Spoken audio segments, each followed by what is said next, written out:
Hindi ka na nahiya. Matanda ka na nga, inutil ka pa. Sigaw ni Rayona habang binabagsak ang kawali sa harap ng nanginginig na katulong. Si Lila halos hindi makagalaw. Nagmamakaawa. Ma'am, pasensya na po. Pero mas lalo lang siyang pinahiya.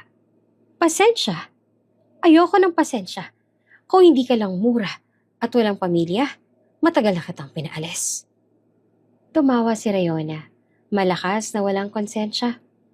Kung may anak ka man, siguradong ikakahiya ka rin. Napatigil si Adrian sa may pintuan, ngunit hindi pa alam ng lahat na ang babaeng minuran nila, ang matandang binato ng kawali, ay may birthmark na kapareho ng fiancé. Bago ka pa lang sa channel neto, ibang kwento ni Ate Jane, istorya mo, ikwento ko. Huwag kalimutang pindutin ang notification bell at subscribe button.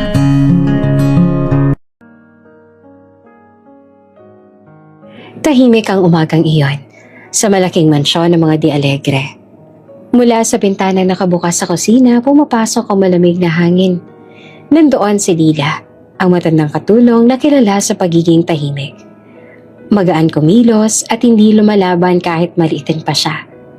Nakasalampak siya sa maliit na mesa. Hinihigop ang umuusok na kape bago magsimula ang trabaho. Nakatali ang kanyang buhok at ang suot niyang apron ay may maliit na butas na hindi pansin ng kahit sino, maliban sa kanya. Lila! Tawag mula sa hagdan. Napalingon siya. Bumaba si Rayona. Suot ang mamahaling silk robe. Nakataas ang kilay. Halatang may hindi nagustuhan sa umaga pa lang. Bakit wala pang nakahandang breakfast? Ang bagal mo naman. Reklamo nito. Tumayo agad si Lila. Pasensya na po, ma'am. Magluluto na ho. Uulitin ko, Lila. Ayoko nang nililate sa pagkain. Malamig na sagot ni Rayona bago naglakad papunta sa veranda. Walang sinabi si Lila. Tumalikod lang siya at sinimulan ng pagprito ng itlog at bacon.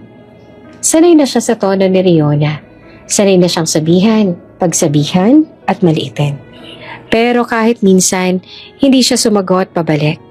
Hindi dahil sa takot, dahil may mas malalim pa siyang dahilan para manatiling tahimik. Maya-maya ay dumating si Manang Fe, ang isa pang kasambahay pero mas nakatatanda. Lila anak, kaya mo pa ba? Nakita ko naman si Rayona, masungit na naman. Ngumiti lamang si Lila. Ayos ang poko, Manang. Ganyan lang talaga si Ma'am. Hindi mo kailangan taisin lahat. Bulong ni Manang Fe. Pero hindi sumagot si Lila. Tinapos niya ang pagluluto at inayos sa tray. Inihatid sa veranda kung saan nagbabasa si Rayona ng magazine. Paglapit niya, agad na nagsalita ang dalaga. Ano to? Bakit parang overcooked yung bacon? Hindi ba kita tinuruan dati? Pasensya na po. Pakidala na lang ulit ng bago. Hindi ko kakainin yan. Dahan-dahang kinuha ni Lila ang tray sa bayo ko. Opo, ma'am. Habang papasok siya sa kusina, masakit ang dibdib niya. Hindi dahil sa masungit na trato, kundi dahil sa biglaang pagbalik ng isang alaala. Isang maliit na iyak ng sanggol. Napahinto siya, sandali at napapikit. Pero matapos ang ilang segundo, huminga siya ng malalim at nagpatuloy.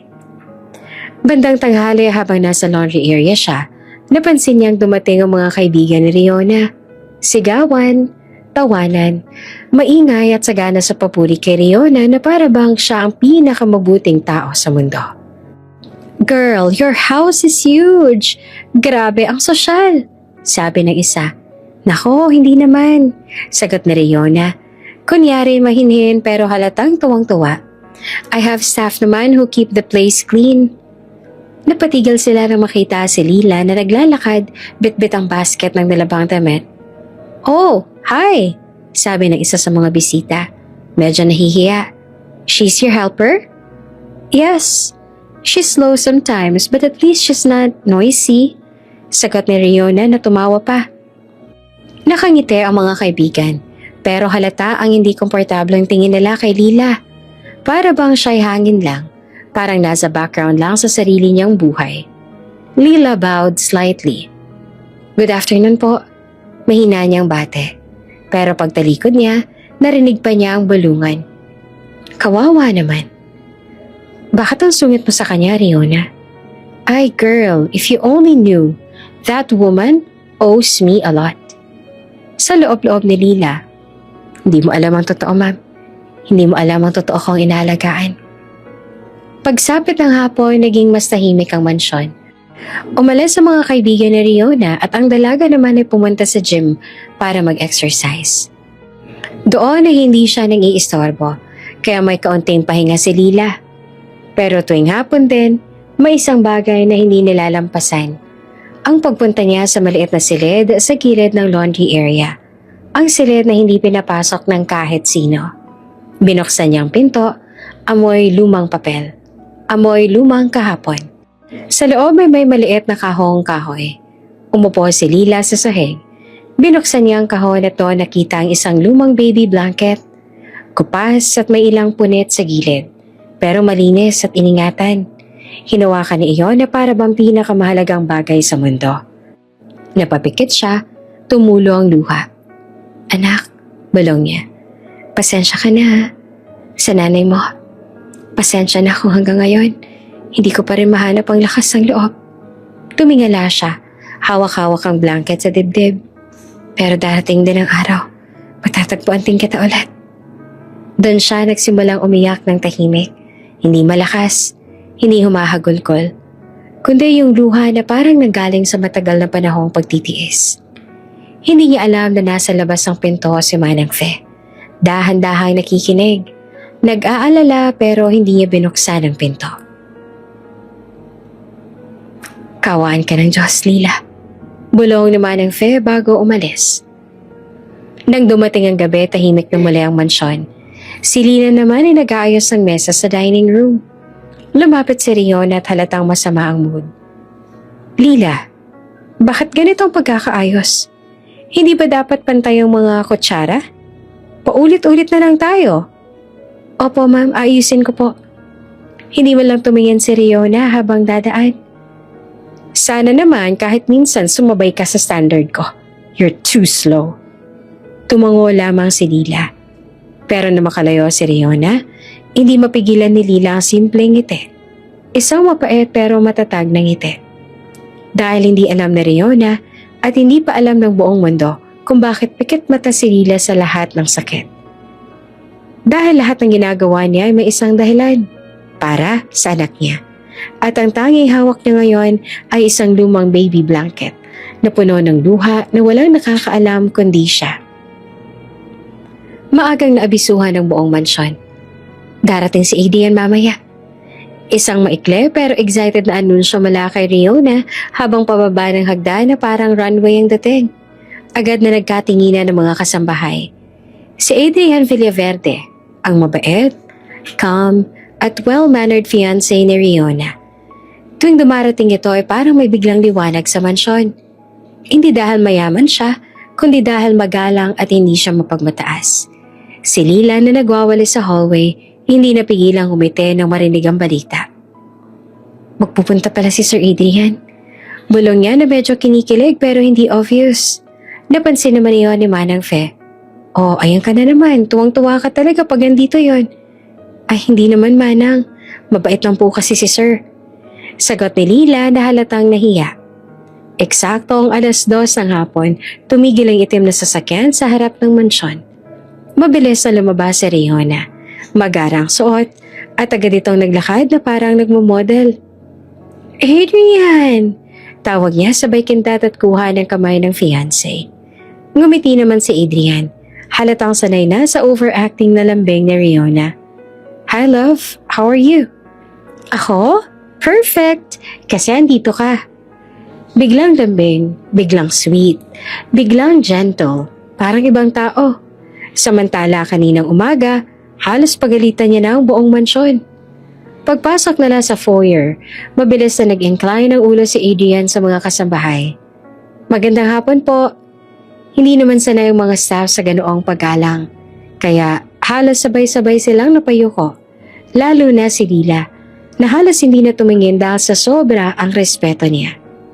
Good afternoon po, Sir Adrian. Malumanay niyang bate. Ngumiti si Adrian. Hello po, Manang Lida. Lagi siyang mali sa pangalan, pero hindi masama ang intensyon. Hindi niya alam na Lila lang. Pero hindi yun inintindi ng katulong. Para kay Lila, sapat na ang paggalang nito.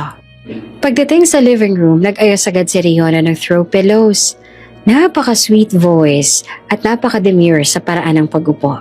Para bang may camera. Adrian, gusto mo ba ng tea? Gusto mo ba ng snacks? Ako na mag-aasikaso. Pero bago pa man siya makatayo, ay mabilis siyang pinigilan. Love, relax. Hayaan mo na sila. Baka napapagod ka na. Ay hindi. I want to do it. Pagkatapos niyang sabihin iyon, tumingin siya kay Lila na parang nag-uutos gamit lang ang mata. Naintindihan agad ni Lila. Maghahanda na po ako. Sa kusina, sobrang maingat si Lila sa pag-prepare ng tea. Tamang temperature, tamang timpla. Pati ang paglagay ng cookies ay inayos niya ng perpektong circle. Hindi dahil takot siya kay Riona, kundi dahil gusto niyang maserve ng maayos ang tanging taong gumagalang sa kanya. Manang Lila, kamusta? Tanong ni Adrian habang inabot ang tea. Nagulat naman siya. Hindi niya akalaing tatanungin pa siya. Ay, mabuti naman po sir, salamat po. Huwag mo na akong tawaging Sir Adrian na lang. Nakangiti niyang sagot. Pero bago pa makasagot si Lila, biglang sumingit si Riona. Oh, Adrian babe, bakit mo naman kinakausap ang staff? Nakakahiya. Napatingin si Adrian na medyo nagbago ang tono. Love, they're part of the house. At mas matagal na sila rito kaysa sa atin. Tahimik si Riona. Nakangiti pero halatang na bad trip. Tumalikod na si Lila bago pa lumala ang tensyon. Hapon na.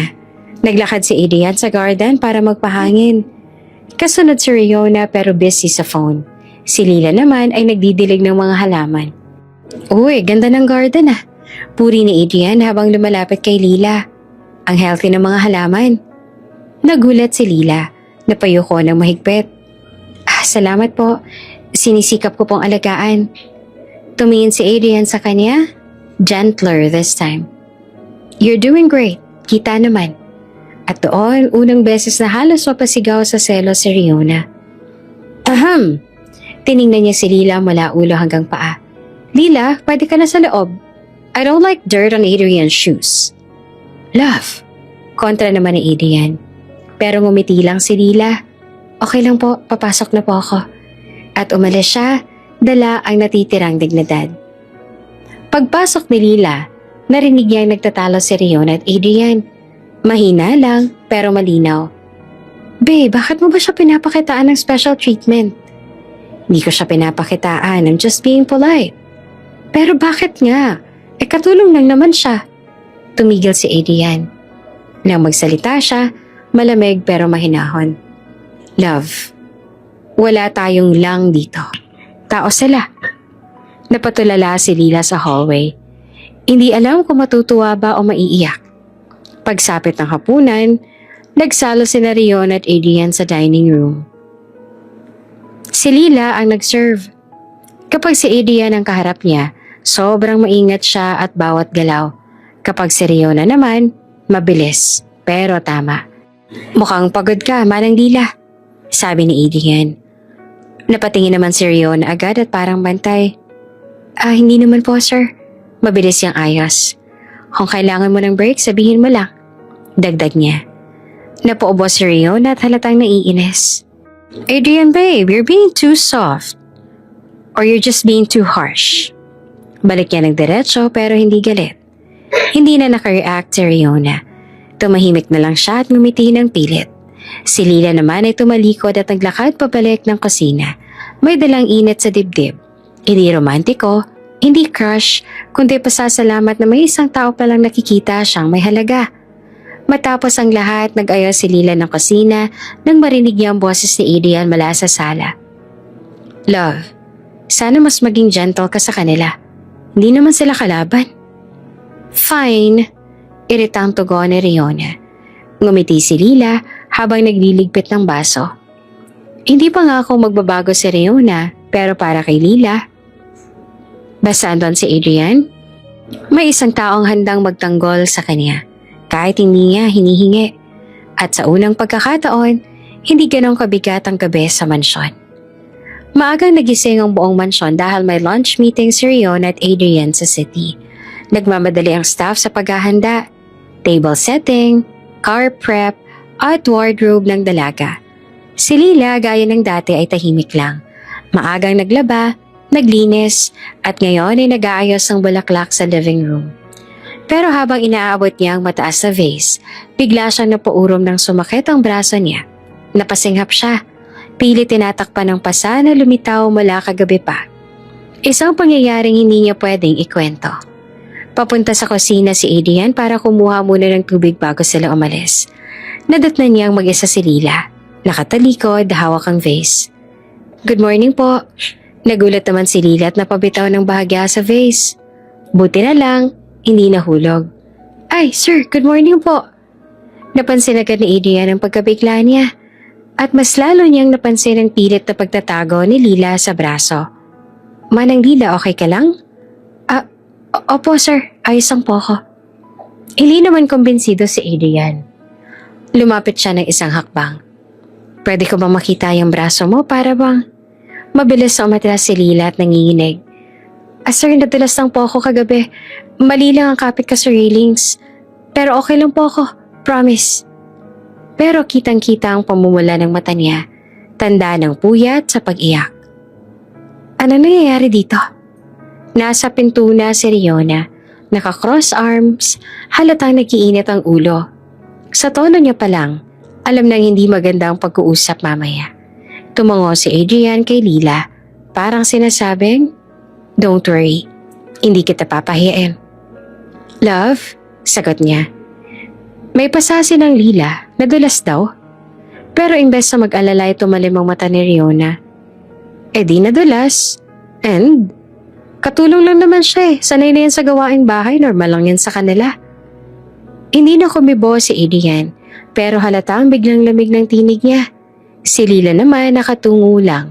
Mas lalo siyang kinabahan dahil ramdam niya na hindi gustong-gusto ni Rio ng eksenang protective Adrian. At sa loob-loob ni Riona, may isang sigaw na tumatakbo. Bakit siya naaawa sa katulong? "Love," marahang sabi ni Adrian. "Hindi naman normal na may pasa. Pwede siyang na-injure ng malala. Dapat man lang pinapahing..." "Adrian," putol ni Riona nang umite pero malamig. "Please stop making a big deal out of something small." Tumingin si Lila kay Riona at mabilis na naglaho ang kaunting lakas ng loob na natira. Ramdam niya ang lihim na galit ng kanyang amo. "Lumabas ka muna, Lila," sabi ni Riona. May pilit ng ngiti. "Ako na kakausap sa fiancé ko."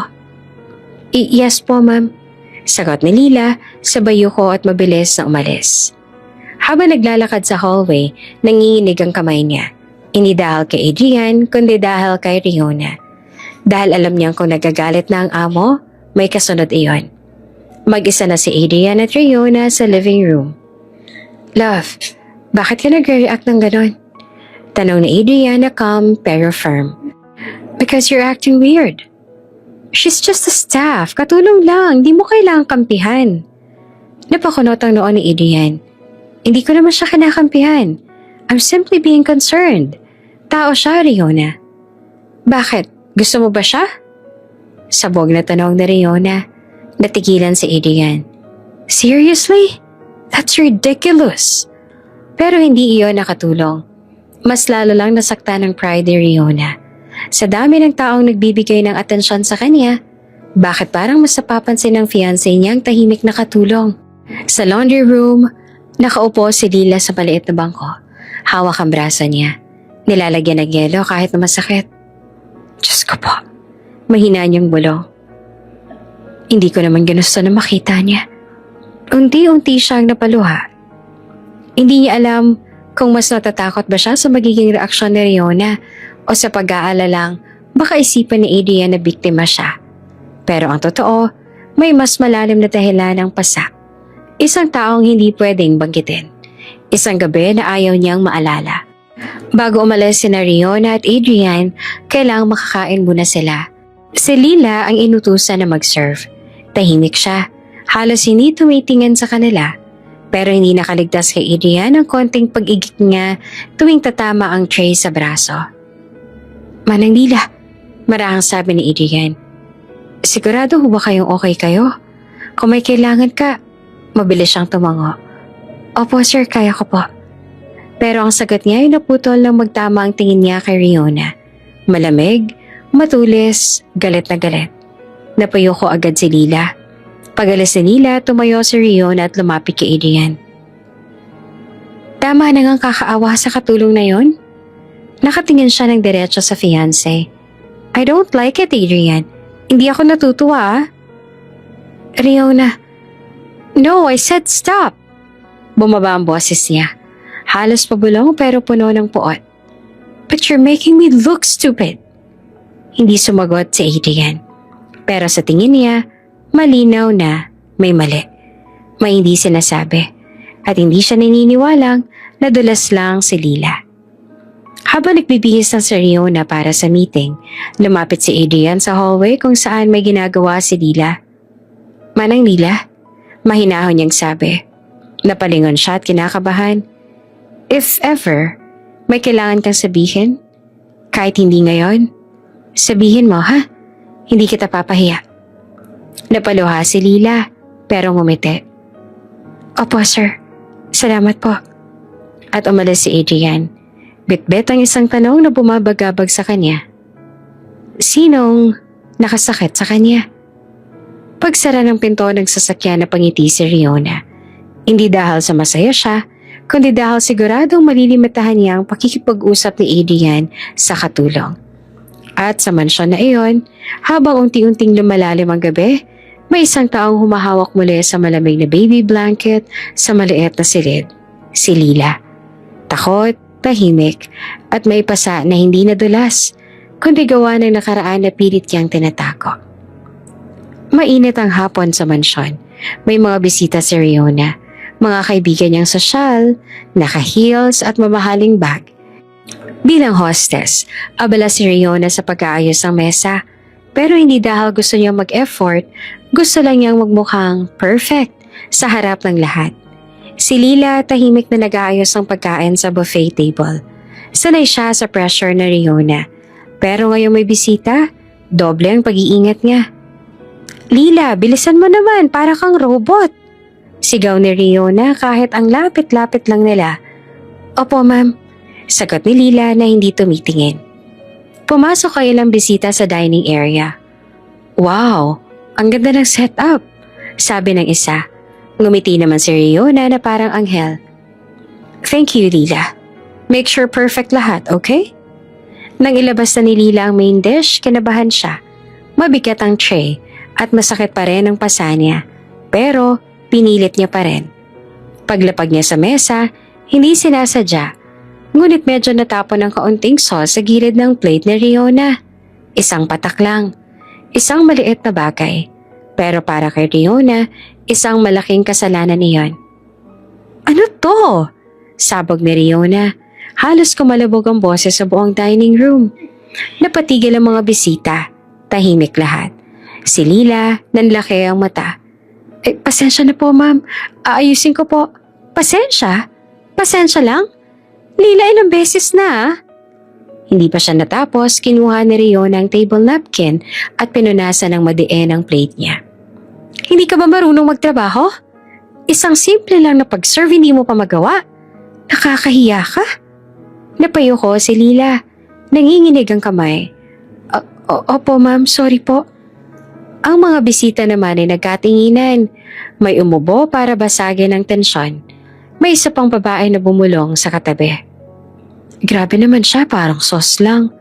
Parang sobra naman siya kumakapang-api. Oo nga, parang wala siyang respeto sa katulong. Narinig ni Riona ang bulungan, pero hindi siya nagpatalo. Nagkunwaring walang pakialam. Lila, pakiayos yan ng maayos. Huwag naman na tayong mapahiya pa. Tumango si Lila at mabilis na nilinis ang plate habang kontrolado ang pag-iyak. Habang ginagawa niya iyon, ramdam niyang nakatingin sa kanya ang isa pang bisita. Matanda, may mabait na mukha. Inilapit ito ang bibig kay Riona. Iha, hindi tama yung tono mo sa staff mo. Nahihiya kami para sa'yo. Kumunot ang noon ni Riona. Ay, hindi po. Sanay na po siya. Ganun po talaga dito. Pero ang mga bisita halatang hindi natuwa. May ibang iniwas ang tingin sa kanya. May iba na ang nag-shake ng head. At si Riona, imbes na makonsensya, lalo pang uminit ang ulo. Pag-alis sa mga bisita, sumabog ang galit ni Riona. Lila, dito ka! Malakas ang hakbak niya papunta sa dining room habang nagtatanggal ng heels. Agad naman na lumapit si Lila. Kamay sa likod, nakayuko. Opo, ma'am. Anong ginawa mo? Pinaulanan mo ako ng kahihiyan. Kita mo yung mga tinginan nila. Hingal ang boses niya, puno ng puot. Pasensya na po. Huwag kang pasensya ng pasensya. Kung hindi ka marunong magtrabaho, sabihin mo. Hindi yung pinapahiya mo ako sa harap ng mga tao. Pero hindi na nagsalita si Lila. Tahimik lang siyang umiyak, pero hindi humahagulgol. Yung luha na parang sanay nang tumulo nang hindi napapansin. Napailing si Riona tumalikod. Kakainis ka, lumayas ka nga sa paningin ko. At diretso na silang umakyat sa kwarto niya. Pagkalipas ng ilang oras, tahimik na ang mansyon. Walang maririnig kundi ang tiktak ng malaking wall clock at kaunting hampas ng hangin sa bintana. Si Lila pumasok sa maliit na silid niya. Naupo sa gilid ng kama. Nanginginig pa rin ang mga kamay. Doon sa ilalim ng unan, dahan-dahan niyang hinugot ang isang luma at kupas ng litrato. Litrato ng isang baby boy. Maliit, naka-blue bonnet at nakangiti. Inayos niya ito sa palad niya na parang napakadelikado. Hinaplos niya ang mukha ng sanggol sa larawan. Anak, tumulo ang luha niya. Pasensya ka na sa nanay mo ha. Hindi pa rin kita mahanap-hanap. Humagulhol siya. Hindi naman malakas. Hindi magulo, kundi yung humihikbi na parang pagod na pagod. Ginagawa ko lahat ng to dahil kailangan ko mabuhay. Dahil kailangan mo ko pag nakita na kita. Pero sa totoo lang, hindi niya alam kung kailan. Hindi niya alam kung buhay pa ang anak niya. Hindi niya alam kung masasagot pa ang tanong ng puso niya. At sa gabi ring yon, hinigpitan niya ang pagkahawak sa larawan. At doon niya binuhos ang lahat ng sakit na itinago niya buong araw. Hindi niya alam, may isang anino sa hallway. Tila nakikinig, nakamasid. Hindi malinaw kung nakita nito ang luha niya. Pero isang bagay ang sigurado. Ang pagmamaldita ni Riona ay naiwang may bakas sa bawat sulok ng mansyon. At si Lila, kahit sanay na sa sakit, ay mas nauubos araw-araw. Tahimik ang buong mansyon ng hapon na iyon. Si Lila ay nasa may hagdan. Pinupunasan ng railings gamit ang basang pamunas. Maaga niyang tinapos ang gawain sa kusina kaya sinabayan niya ng pag-aayos sa second floor. Ilang beses siyang tumingin sa orasan. Malapit na umuwi si Riona. Doon pa lang, sumisikip na ang dibdib niya. Mula sa ibaba, maririnig ang malakas na tunog ng pagbukas ng front door. Lila! Sigaw ni Riona na ang boses ay may kasamang inis at pagod. Agad na bumaba si Lila, kalmado ang kilos, para hindi lalong mainis ang amo. Yes po, ma'am. Nakatayo si Riona sa gitna ng sala. Nakakunot ang noo, hawak ng isang mamahaling tsinelas. Ano to? Iniangat niya ang tsinelas. May putik! May putik! Sino ba nag-aalaga ng mga gamit dito? Ikaw, diba? Umiling si Lila. Mahina ang boses. Nakita ko pong malinis yan kaninang umaga, ma'am. Baka po. So kasalanan ko pa. Putol agad ni Riona. Humakbang palapit. Ikaw ang katulong, diba? Ikaw ang rason bakit nagkakalat ang bahay ko. Hindi ka nga maganda sa mata, tamad ka pa. Lumingon si Lila sa sahig. Kinuyom ang kamay. Hindi siya lumalaban. Sorry po. Pero mas lalong nairita si Riona sa pagiging humble niya. Alam mo minsan, naiisip ko kung sulit bang pinapatira pa kita dito eh. Hindi pa natatapos si Riona sa pangungutya nang bigla niyang ibinato ang hawak na tsinelas. Tumama iyon sa balikat ni Lila. Mabilis, masakit. Parang latay na agad ang idinulot. Napaatras si Lila. Napasapo pero hindi kumibo. Ayan!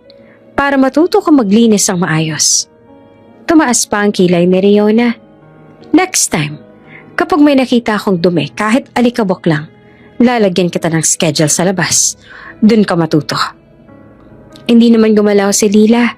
Naramdaman na lang niyang bumilis ang tibok ng puso niya. Parang may humahawak sa lalamunan niya. Pero pinilit niyang umiti kahit bahagyang nanginginig ang labi. Pasensya na po, ma'am. Hindi na po mauulit. Mas mabuti. Malamig na sagot ni Riona. Ngayon, kunin mo na yan. Black. Nabuksan ang pinto. Sabay silang napalingon. Si Adrian, hawak ang coat, bagong dating. Halatang hindi inaasahan ni Riona ang pag-uwi nito ng maaga. Adrian! Mabilis na lumapit si Riona. Biglang lambot ang boses. Love, dito ka na pala? Hindi ka ba lang nag-text? Pero si Adrian, hindi siyang tinitingnan. Nakatingin siya kay Lila. Sa kamay nitong nakahawak sa balikat at sa tsinelas na nasa sahig. Ano nangyayari dito? Tanong niya na kalmado pero halata ang pag-aalala. Manang Lila, are you okay? Agad na umatras si Lila at ibinaba ang kamay na may pasana. Okay lang po, sir. Pero halata ang pag-iwas nito sa tingin ni Adrian.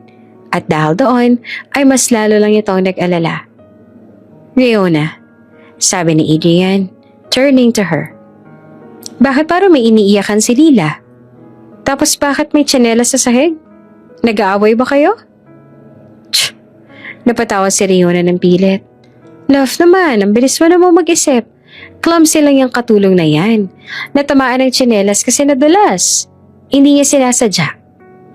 Hindi kumibo si Adrian. Kita sa mukha niya na hindi siya kumbinsido. Si Lila naman mabilis yumuko. Totoo po yan, sir.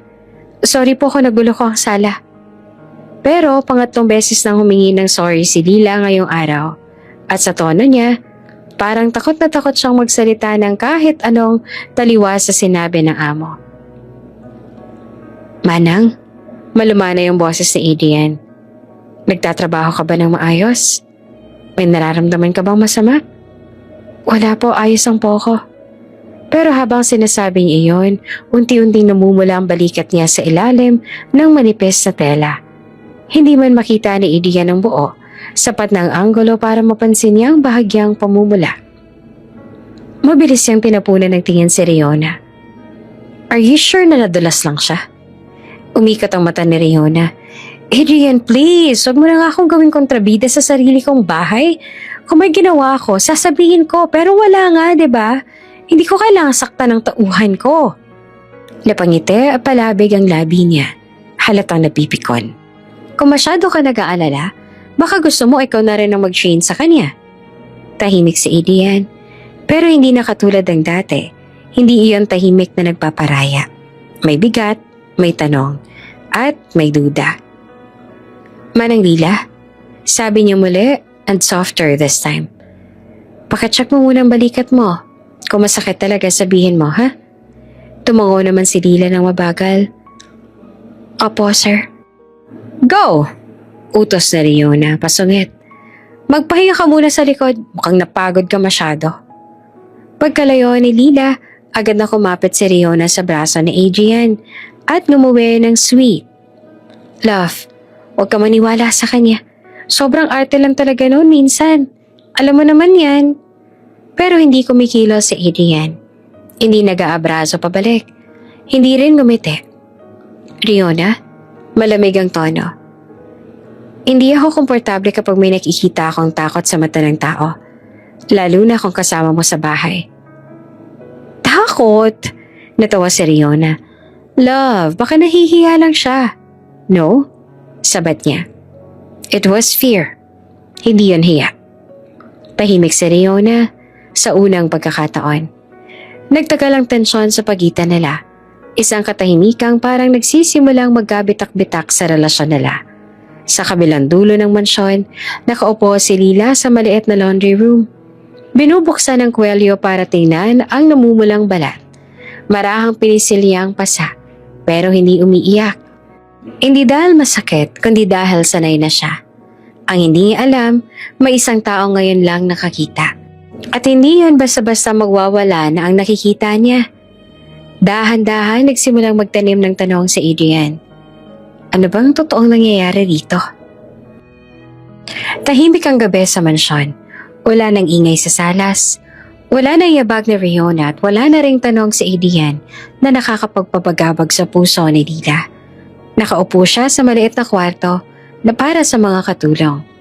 Isang lumang kama, isang cabinet na sira ang pinto, at isang ilaw na minsan ay kumikislap. Hawak niya ang lumang panyo na naluma na sa kapupunas ng luha.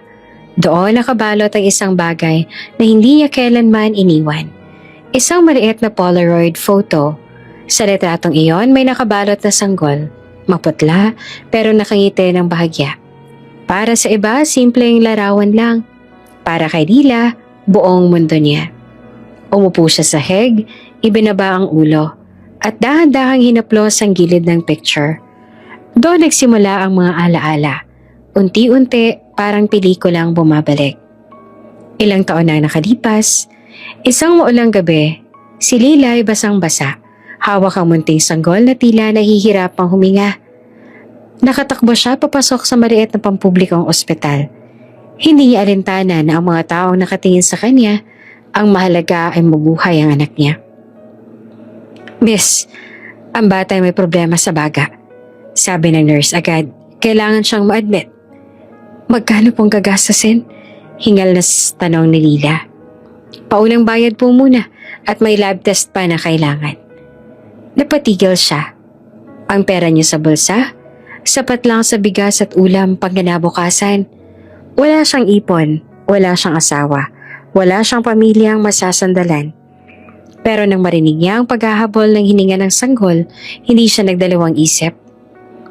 Gagawin ko po ng paraan, bulong niya. Pumasok siya sa emergency room. Isang oras na naghintay si Lila sa bench sa labas. Nanginginig sa lamig at kaba. Nakasilip siya sa salamin. Nakikita niya ang manipis sa katawan ng bata sa incubator. Mga tubo sa ilong. Monitor na may tunog na hindi niya maintindihan pero nakakatakot. Maya-maya pa lumapit ang doktor. Nanay ni baby? Tanong nito. Tumayo si Lila, mabilis. Opo, kamusta na po siya? May infection siya sa lungs. Maaga siyang isinilang, tama? Medyo delikado. Kailangan ng tuloy-tuloy na gamutan. Humigpit ang dibdib niya. Dok, magkano po lahat? Hindi naman agad sumagot ang doktor. At doon niya naintindihan na malaki ang kailangan. Miss, kung hindi kakayanin, pwede mo namang idulog sa social services. May program po para sa mga batang. Pero hindi niya tinapos ang pakinggan. Ayaw niyang marinig ang salitang iyan. Ayaw niyang marinig na baka may ibang kukuha sa anak niya. Pero paglipas ng 2 araw, ibang usapan na. Nakaupo si Lila sa hallway. Tinitingnan ng anak na tinutulugan siya sa incubator. Hindi siya makapasok dahil bawal ang walang bayad. Isang volunteer ang lumapit. Miss, gusto niyo bang kausapin ng adoption coordinator? Hindi naman ibig sabihin na iiwan mo na siya para habang buhay. Pero may mga pamilyang may kayang magpagamot. May kayang magbigay ng mas magandang buhay. Parang tinusok ang puso niya. Hindi siya sumagot. Pero ang luha niya, kusa nang dumaloy. Kinabukasan, dumating ang bill. At doon na tuluyang nawasak ang pag-asa niya. Habang nakapikit ang anak niya sa incubator, parang natutulog lang. Walang kamalay-malay, nagdesisyon si Lila. Bumalik siya sa ospital ng hating gabi. Walang katao-tao. Hawak niya ang munting bag ng anak. Isang lampi na maliit na kumot na siya mismo ang nagtahi. Lumapit ang doktor at social worker. Miss, sigurado ka ba? Hindi siya makapagsalita. Hindi niya kaya. Tumango lang siya ng pilit. Pwede mo siyang hawakan sandali. Sabi ng nurse sa mabait ang boses. Niyakap niya ang anak. Mainit, mabango. Walang kamalay-malay sa desisyong bumabago ng buhay ng nanay niya. Huwag ka mag-aalala. Bulong niya na nanginginig ang boses. Hindi kita nilalayo dahil ayoko. Nilalayo kita kasi gusto kitang mabuhay. Umagos ang luha niya sa pisngi ng baby, pero hindi gumagalaw ang bata. I'm sorry, anak. Patawad. Patawad kung hindi kita kayang ilaban. Pinikit niya ang mata habang binabalik ang sanggol sa nurse. Mahigpit siyang napahawak sa frame ng incubator ng huling beses. At doon niya na naramdaman ang pinakamasakit na pakiramdam sa mundo. Ang iwan ng minamahal dahil iyon ang tanging paraan para mabuhay siya. Sa kasalukuyan, napaupo si Lila at nakahawak pa rin sa lumang larawan. Hindi niya mabilang kung ilang beses niya na itong nalulaan. Ang lumang Polaroid, kahit kupas na, siya lang ang tagapag-ugnay sa anak na hanggang ngayon ay hindi niya alam kung nasaan. At ngayong gabi, matapos muli siyang apihin ni Riona, parang mas lalo pang bumibigat ang puso niya. Hindi dahil sa pasa, hindi dahil sa sigaw. Kung hindi dahil sa tanong na hindi mawala-wala. Kung buhay siya, masaya kaya siya? Humigpit ang hawak niya sa litrato. Anak, bulong niya na mahina, halos pabulong lang sa hangin. Patawad. Sana, mapatawad mo ko. At sa maliit na hikbe at pag-ingay ng ilaw sa kisame, muling bumalik ang damdamin na akala niya ay nalimot na niya. Ang pagiging isang ina na nagmamahal, pero napilitang pumitaw. Sa labas ng kwarto, dumaan si Adrian galing sa study room at saglit siyang napahinto. Nakarinig ng impet na iyak. Hindi niya alam kung bakit parang humihila sa kanya ang tunog na iyon. Pero si Lila, tulog na ang buong mundo. Pero siya, muling nakikipaglaban sa alaala ng sakripisyong hindi pa niya kayang ibunyag kanino man. Lalo na sa taong unti-unti nang nakakakita ng sugat sa katahimikan niya. Maaga pa lang abala na si Lila sa pagwawalis ng veranda. Tahimik ang umaga, malamig ang hangin at kahit sandali, nakaramdam siya ng kapayapaan bago magising si Riona. Minsan, ito lang ang oras na parang may sariling mundo si Lila. Walang sigaw, walang pangmamaliit, walang takot. Habang nagwawalis, narinig niya ang pagbukas ng malaking pinto. Lumabas si Adrian suot ang simpleng polo at may hawak na kape. Kapag si Adrian ang lumalabas, parang gumagaan ang hangin sa paligid. Hindi tulad ni Riona na palaging parang bagyo. Good morning, Manang Lila. Bati niya ng mahinahon. Good morning po, sir. Sagot niya sa bayo ko. Laging may paggalang. Pero sa loob-loob niya, may maliit na ngiti. Yung hindi nakikita pero nararamdaman. Nilapitan siya ni Adrian pero hindi masyadong malapit. Hindi siya tulad ni Riona na palaging may utos. Sa halip, tiningnan na niya ang paligid. Parang may gustong sabihin. Maganda dito sa veranda, sabi niya. Pero kapag lumipat kami ni Riona pagkatapos ng kasal, mas simple ang bahay. Mas tahimik. Tumango si Lila. Masaya po yun, sir. Napangiti naman si Adrian. At syempre, sasama ka. Hindi ko hahayaang mawalan ka ng trabaho. Riona agreed na ikaw pa rin ang magiging head helper. Natigilan si Lila. Para siyang napatigil sa paghinga saglit. Kasama po? Tanong niya na halos pabulong. Oo naman, sagot naman ni Adrian kaagad. Alam kong matagal ka na sa mansyon na to. Mas mabuti na kilala namin kung sino ang kasama sa bahay, diba? At ikaw ang isa sa pinakamapagkakatiwalaang tao dito. Sa unang pagkakataon sa mahabang panahon, napangiti si Lila. Hindi yung pilit, hindi yung dahil kailangan. Totoong ngiti. Nag-ikot ang hangin sa veranda at bigla niya na lang naalala ang isang bagay na matagal niya nang pinangarap. Mas malapit sa lungsod ang lilipatan nila at nandoon ang ospital kung saan huling dinala niya ang kanyang anak. Doon siya minsan nagpunta nung nag-ipon siya ng lakas ng loob na maghanap kahit walang malinaw na impormasyon. Kung lilipat sila, baka mas madalas yan ang mapupuntahan ng lugar na yon.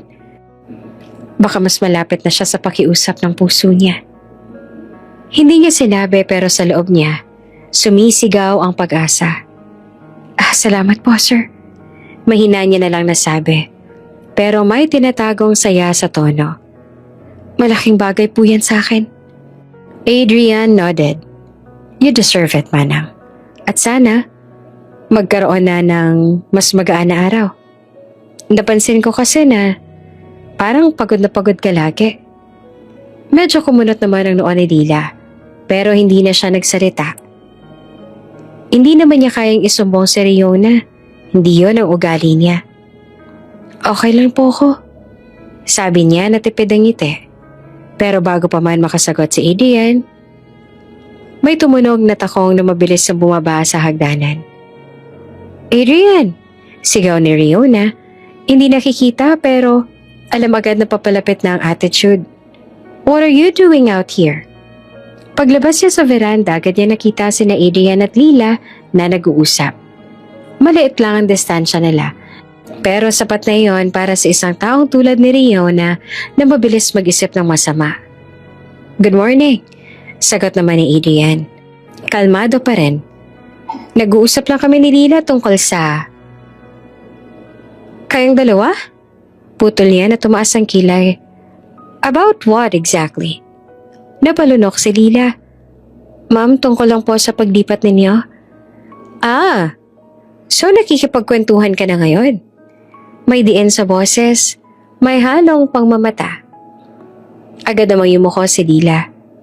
Hindi po, sinasagot ko lang po si sir. Pero hindi nakinig si Riona. Lumapit siya kay Adrian, hinawakan ang braso nito na parang batang nagmamarka ng teritoryo. Love? Next time, sa akin ka dumiretso, hindi sa staff. Medyo tumaas ang kilay ni Adrian. Riona, wala namang masama sa... At bakit nga pala kasama si Lila sa bagong bahay? Dagdag ni Riona na mas mahina pero mas matalim ang tono. Doon na siya nakaramdam ng tunay na selos. Hindi dahil may ginagawa si Lila pero dahil may mabait na tingin si Adrian sa katulong. Isang bagay na hindi niya makuha mula sa sarili niyang nobyo. Because she's been working here for years, sagot ni Adrian. She knows everything. And she needs the job. Riona smirked, pero hindi masaya ang ngiti. Siyempre, bulong niya na may bahid ang pandalait. Hindi ba't wala naman itong ibang mapupuntahan? Parang tinusok ang puso ni Lila sa sinabi. Pero ngumiti siya ng kaunti, kahit pilit. Opo ma'am, susunod lang po ako sa inyo. Ngunit bago pa siya makaatras, biglang tumingin si Riona sa kanya. Yung tingin na tila sinasabing, huwag kang magpakasaya, hindi ako papayag. Pagkaalas nila ni Adrian at Riona pabalik sa loob, naiwan si Lila sa veranda. Napahawak siya sa dibdib. Hindi dahil sa sakit, pero dahil sa kakaibang tibok ng puso niya. Isang tibok ng pag-asa na matagal nang hindi niya nararamdaman. Kapag lumipat sila, mas malapit ako sa ospital. Mas madali kong mabibisita ang koridor kung saan ko huling iniwan ang anak ko. Mas may chance na makita ko siya kahit mula sa malayo. Umupo siya sa bangko, napatingala at huminga ng malalim. Lord, bulong niya. Mahina pero puno ng panalangin. Sana naman, this time, bigyan mo ng pagkakataon. At kahit may selos si Riona, kahit may panganib sa bawat araw na kasama niya ito, ang pag-asa ni Lila ay muling nabuhay. At minsan sapat na iyon para kayanin ang bukas. Mainit ang hapon sa kusina sa mansyon. Si Lila, mabilis na nag-ayos ng juice sa tray. Pawis na pawis dahil nagmamadali si Riona para sa perfect afternoon snack niya. Nakabuka ang malaking bintana, pero kahit malamig ang hangin sa labas, ramdam ni Lila ang tensyon sa loob ng bahay. Naiintindihan mo, Lila? Sabi ni Riona kaninang umaga. Kapag may bisita mamaya, ayoko may kahit na anong sablay. You know what happens kapag may mali. At doon pa lang kumabog na ang dibdib ni Lila. Habang naglalakad si Lila papunta sa veranda, hindi naman sinasadya na medyo tumagas ang kaunting juice sa gilid ng baso. Isang patak lang. Naisip niyang pupunasan niya agad pagdating sa mesa. Pero sakto, lumabas si Riona mula sa likod niya. What is that? Mababa ang boses na puro puno ng puot. Napatigil si Lila. Halos mabitawan ang tray. Ma'am, pasensya na po. Pupunasan ko po. Tarantado ka. Hinampas ni Riona ang tray. Bumagsak ito sa sahig. Tumilapon ng mga baso, tumapon ng juice. Napaluhod si Lila para linisin. Nanginginig. Sorry po ma'am, ako na pong maglilinis. Pero hindi nakinig si Riona. Naglakad ito papunta sa counter kung saan may kumukulong takore. Dahil natapon ng juice, bulong niya na puno ng galit. Mabilis at hindi nag-atubili, kinuha niya ang takore. Dahan-dahan siyang lumapit kay Lila. Ma'am, please po. Pero huli na. Ibinaon ni Riona ang kumukulong uso ng takore sa kanang kamay ni Lila. Yan ang bagay sa'yo. Hindi ka marunong mag-ingat. Napasigaw si Lila, pero pigil. Para bang ayaw niyang marinig ng iba. Bumagsak sa sahig ang mga luha niya, pero hindi siya lumaban. Hindi niya hinila ang kamay niya. Tiniis niya. Tiniis niya kasi alam niyang kapag pumalag siya, mas malala ang mangyayari. Pag-angat ni Riona, namula agad ang malat ni Lila. Pulang-pula, nangingitim at nanginginig. Magtrabaho ka ng maayos, sabi ni Riona nang paalis. Parang wala lang nangyari. At huwag kang iiyak-iyak dyan. Naiwan si Lila sa sahig. Hawang kang kamay na gumigit-git ang sakit. Huminga siya ng mabilis. Parang may kasama pang takot. Hindi lamang hapde. Tumayo siya, pilit na pinulot ang mga baso. Tahimik na naglinis na parang walang nangyari. Walang makikitang galit sa mukha niya. Puro sakit, pagod at pag-iwas. Sa maliit niyang kwarto, binalot ni Lila ng puting benda ang kamay. Kumalat ang init. Nanginginig ang balat pero pilit niyang pinisil ang labi para hindi mapasigaw. Pagkatapos, naglagay siya ng pangilalim na long sleeves para hindi makita. Hindi dapat malaman ni Sir. Ayoko siyang madamay. Mahina niyang bulong habang pinahihinto ang luha. Pero kahit anong tago niya, hindi niya maitatago ang sakit. Na kumikirot hanggang buto. Gabi na, nakaset ang hapunan sa mahabang dining table. Tahimik si Adrian na nagbabasa ng phone. Si Riona naman ay nakangiti. Nag-aayos ng wine glass. Parang wala siyang ginawang masama kaninang hapon. Lumabas si Lila mula sa kusina. Bitbit ang malaking serving dish. Maingat niyang inilapag sa gitna ng mesa. Pero nang inabot niya ang isang plate, hindi niya mapigilan ng bahagyang pag-iwi. Napansin naman iyon ni Adrian. Manang Lila? Tumayo siya saglit, naglakad pa palapit. Are you okay? Bakit parang nanginginig ang kamay mo? Biglang nanigas si Lila. Okay lang po ako, sir. Wait, sabi ni Adrian na nakakunat ang noo. Ano yung benda? Agad namang hinarangan ni Riona ang tingin ni Adrian. Oh babe, wag mo nang pansinin, accident lang yan kanina. Hindi naman natuwa si Adrian. Aksidente? Paano? Juice, sagot ni Riona na nakangiti pero matalim. Natapon ng juice. She grabbed something hot. I guess, clumsy talaga minsan. She's old na kasi, alam mo naman. Napatingin si Lila kay Riona. Hindi para magreklamo, kundi dahil sa takot. Pero tumango siya. Opo sir, kasalanan ko po. Kasalanan mo? Ulit pa ni Adrian.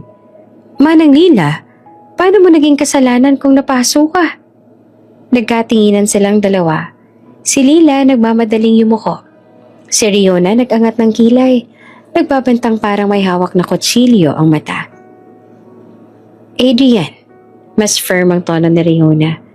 Huwag mo nang guluhin ng dinner dahil lang sa isang maliit na bagay. She said she's fine, right? Tumagal ang katahimikan. Pagkatapos ng ilang segundo, dahan-dahang umatras si Adrian. Pero hindi mawala sa mukha niya ang pagdududa. Pag-alis ni Adrian sa mesa para mag-answer ng tawag, agad na lumapit si Riona kay Lila. Isipin mong mabuti, bulong niya. Mababa ang boses pero nakakakilabot. Kapag sinabi mo kahit anong hindi ko sinabi, mas malala sa kamay ang tatamaan mo. Napayuko si Lila, tumango at hindi na nagsalita. At habang pinupunasan niya ang mesa, tumulo ang luha niya sa pisngi. Tahimik, walang ingay, walang nakakaalam. Hindi niya alam kung gaano pa niya kayang itago. Hindi niya alam hanggang kailan siya kayang sakta ni Riona. Pero isang bagay ang malinaw. Si Adrian, unti-unting nakakakita ng sugat na tinatago niya. Tahimik ang maagang umaga sa likod ng bahay ng malaking mansyon. Papalubog pa lang ang araw na maupo si Lila sa mahahabang kahoy na bangko. Hawak ang isang basang bimpo na nakabalot sa sugatang kamay niya. Kahapon lang iyon nangyari. Ang pagkapaso, hindi pa rin humuhupa ang kirot. Pero mas masakit ang alaala ng mga salitang ipinukol sa kanya. Old, careless, bulong niya sa hangin. Halos hindi naman makapaniwala na iyon na ang sinasabi sa harap ni Adrian. Napapikit siya at napahinga ng malalim. Kaya ko pa, bulong niya kahit alam niyang hindi naman iyon totoo.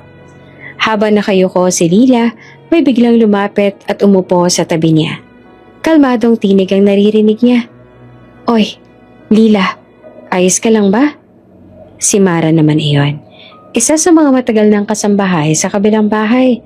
Madalas silang magkausap tuwing madaling araw doon sa likod bahay bago magsimula ang trabaho. Agad naman na napansin ni Mara ang nakabalot na kamay ni Lila. Ano naman yan? Huwag mo sabihin si Ma'am Riona. Hindi na nakasagot si Lila.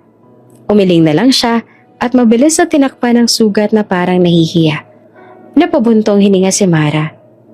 Lila, ilang beses ko nang sinasabi sa'yo, umalis ka na dyan sa bahay na yan. Mapapatay ka niyan balang araw. Nag-angat si Lila ng tingin. Nanginginig ang kamay pero pilit na nagpapakatatag.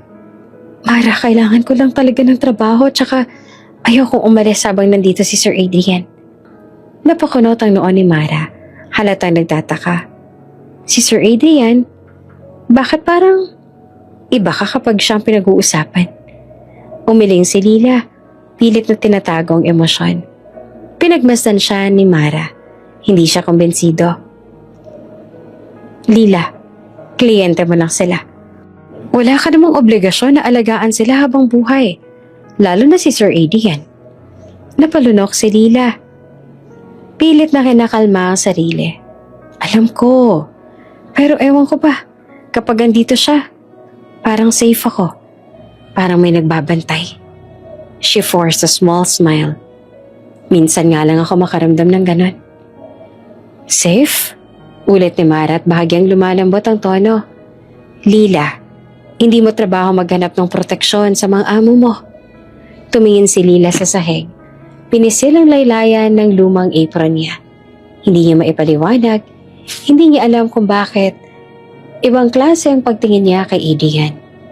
Parang may malalim na koneksyon na hindi niya maunawaan. Hindi dahil sa dugo, hindi dahil sa nakaraan. Hindi niya pa alam yon. Ang alam lang niya, tuwing nakikita niya si Adrian may humahaplos sa puso niya na hindi niya maipaliwanag. Parang may nawawalang bahagi ng buhay niya na biglang nagiging buo. Hindi niya sinasabi kay Mara dahil hindi niya rin alam ang sagot. She whispered, halos hindi marinig. Basta, iba lang ang pakiramdam ko kapag andyan si Sir Adrian. Parang hindi ko siya dapat iwan. Mara sighed. Kung yun ang gusto mo, Lila. Pero sana, piliin mo rin minsan ang sarili mo. Hindi kumibo si Lila. Sa loob niya, may isang tanong na hindi niya kayang bitawan. Bakit gano'n ang pakiramdam niya kay Adrian? Kahit wala siyang dahilan. Huwag ka na umiyak, sabi ni Mara habang pinupunasan ng damit nito ang pisngi niya. Hindi mo deserve lahat ng yon. Wala ka namang ginagawang masama. Matagal na katahimikan ang sumunod hanggang sa biglang may kumalabog mula sa gilid at lumabas sa likod ng pintuan ng mansyon si Adrian. Bitbit ang maliit na bag at suot pa ang pang-jogging na damit. Nakita niya agad si Lila. Agad siyang umiti. Good morning po sa inyo, Manang Lila at Mara. Masiglang sambit ni Adrian. Maaga ka na naman ah. Napangiti si Lila. Isang ngiting hindi niya mapigilan.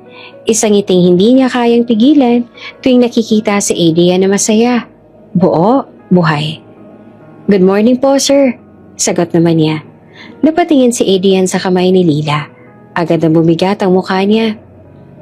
Manang Lila, yung benda mo, hindi yan ganyan kahapon, mas lumalaba yung paso. Nanlaki ang mata ni Lila.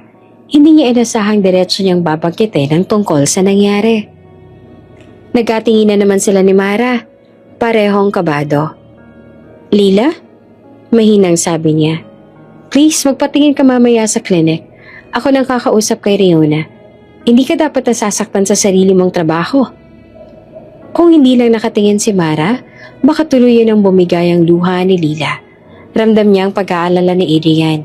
Hindi lang bilang amo, kundi isang taong tunay na nagmamalasakit. At lalo siyang natakot. Dahil hindi niya maintindihan kung bakit ganoong kasakit kapag siya ang nasasaktan. Hindi niya alam kung bakit ganon kalalim ang tingin ni Adrian sa kanya. Salamat po, sir. Mahinang tugon niya. Gagawin ko po. Tumango si Adrian, pero hindi na rin inalis ang tingin sa kanya. Parang may sinusubukang unawain.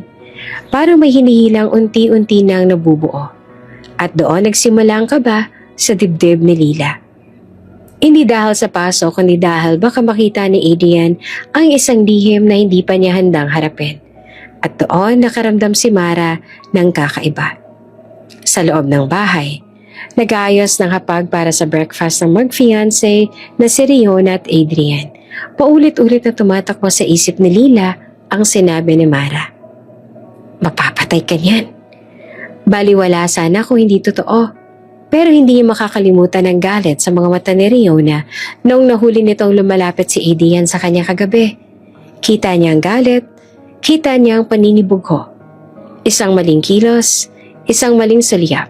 Baka hindi lang paso ang mangyari sa kanya. Lila!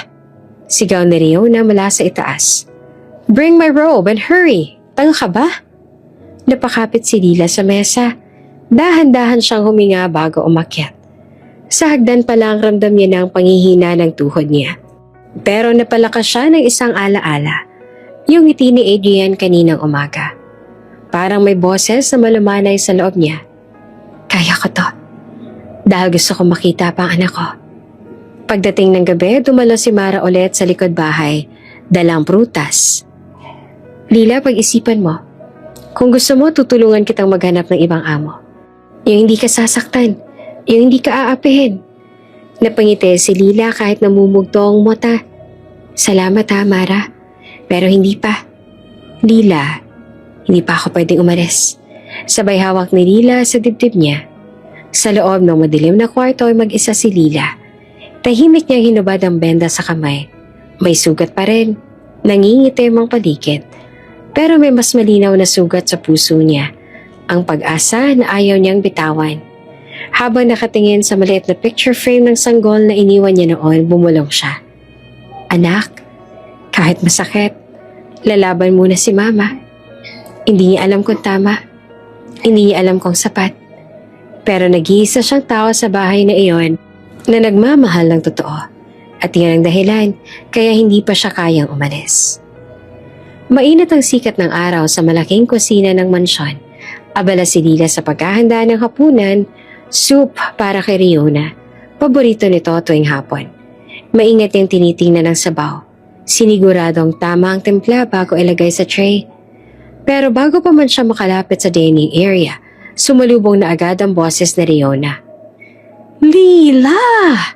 Napatigil siya. Mabilis na tumibok ang dibdib niya. Ano na naman ang mali? Nang lumapit siya, nakita niya si Riona na nakatayo sa mesa. Hawak ang mangkok ng soup at galit na galit. Bakit malamig to? Sigaw na Riona. Ano bang klaseng katulong ka? Napalunok si Lila. Kanina lang niya kinuha iyon sa lutuan. Hindi naman ito malamig. Pero hindi siya sumagot. Hindi siya pwedeng magpaliwanag. Ma'am, pasensya na po. Iinit ka na lang po ulit. Hindi pa siya nakakalapit nang lumipad bigla ang mangkok. Tumama ito sa sahig. Nabasag at tumalsik ang sabaw sa paa niya. Walang kwenta. Hiyaw na Riona. Kahit simpleng utos hindi mo magawa. Napaluhod si Lila para pulutin ang peraso ng basag na mangkok. Nangangatog ang kamay niya. Hindi niya alam kung dahil ba sa takot o sa hiya. Nasa ganoon siyang posisyon nang may marinig siyang matalim na tunog. Klang! Napalingon siya. Si Riona may hawak ng kaldero. Malaki, mabigat, mainit pa. Ma'am, hindi niya natapos ang sasabihin. Inihagis ito ni Riona. Malakas, walang pagdadalawang isip. At hindi siya nakaiwas. Tumama ang bakal sa kanang balikat niya. Napasigaw si Lila. Napaupo sa sahig, halos mapasubsob sa sobrang sakit. Nanlabo ang paningin niya. Namanhid ang braso at hindi niya maigalaw. Nagsimula ng manginig ang tuhod niya. Hindi mo maintindihan ang simpleng utos. Galit pa rin sigaw ni Riona. Bakit ka pa nandito? Para kang... Pero naputol ang sigaw niya. Isang malamig na boses ang biglang nagsalita mula sa pintuan. Riona? Parehong napalingon si Lila at Riona. Nakatayo si Adrian sa may pinto ng kusina. Hawak ang paper bag galing grocery. Halatang kararating lang. Pero ang tingin niya ay diretso kay Lila na nakaupo sa sahig na mimilipit. Nanlaki ang mga mata ni Adrian. Ano to? Napatayo siya agad at lumapit kay Lila. Kabisado ng mga mata niya ang bawat galos. Bawat takot na hindi masabi. Hinawakan niyang dahan-dahan ng unti-unti namamagang balikat ni Lila. Manang Lila, nasaktan ka ba? Halos matulala si Lila sa lambing at pag-aalala sa boses nito. Sir, Adrian, aksidente lang po. Nanginginig niyang bulong. Hindi yan aksidente. Malamig na sagot ni Adrian. Hindi naman nililingon si Riona. Nagmadaling lumapit si Riona. Kunwari nagulat. Babe, hindi mo naiintindihan. Si Lila may mali. Malamig ang soup tapos sinubukan niyang kunin yung kaldero habang hawak ko kaya ayun, natamaan siya. Talaga? Mababang tanong ni Adrian. Oo, she's clumsy babe. Lagi na lang siyang ganyan. She moves too fast. Parang naghahabol siya ng oras. Nai-stress tuloy ako. Ikaw din. Tahimik lang si Adrian. Pero halata sa panginginig ng panga niya na hindi siya naniniwala. Pinilit tumayo ni Lila. Nanginginig ang tuhod. Takot na baka lalong magalit si Riona kapag magsalita si Sir Adrian. Sir, okay lang po ako. Ako pong may... Hindi siya pinatapos si Adrian. Lila, stop. Ang unang beses na narinig niyang matigas ang boses nito. Hindi yan galit sa kanya. Pero galit para sa kanya. Limingon si Adrian kay Riona. You threw it. Of course not. Mabilis na tanggi naman ni Riona. Why would I hurt a maid?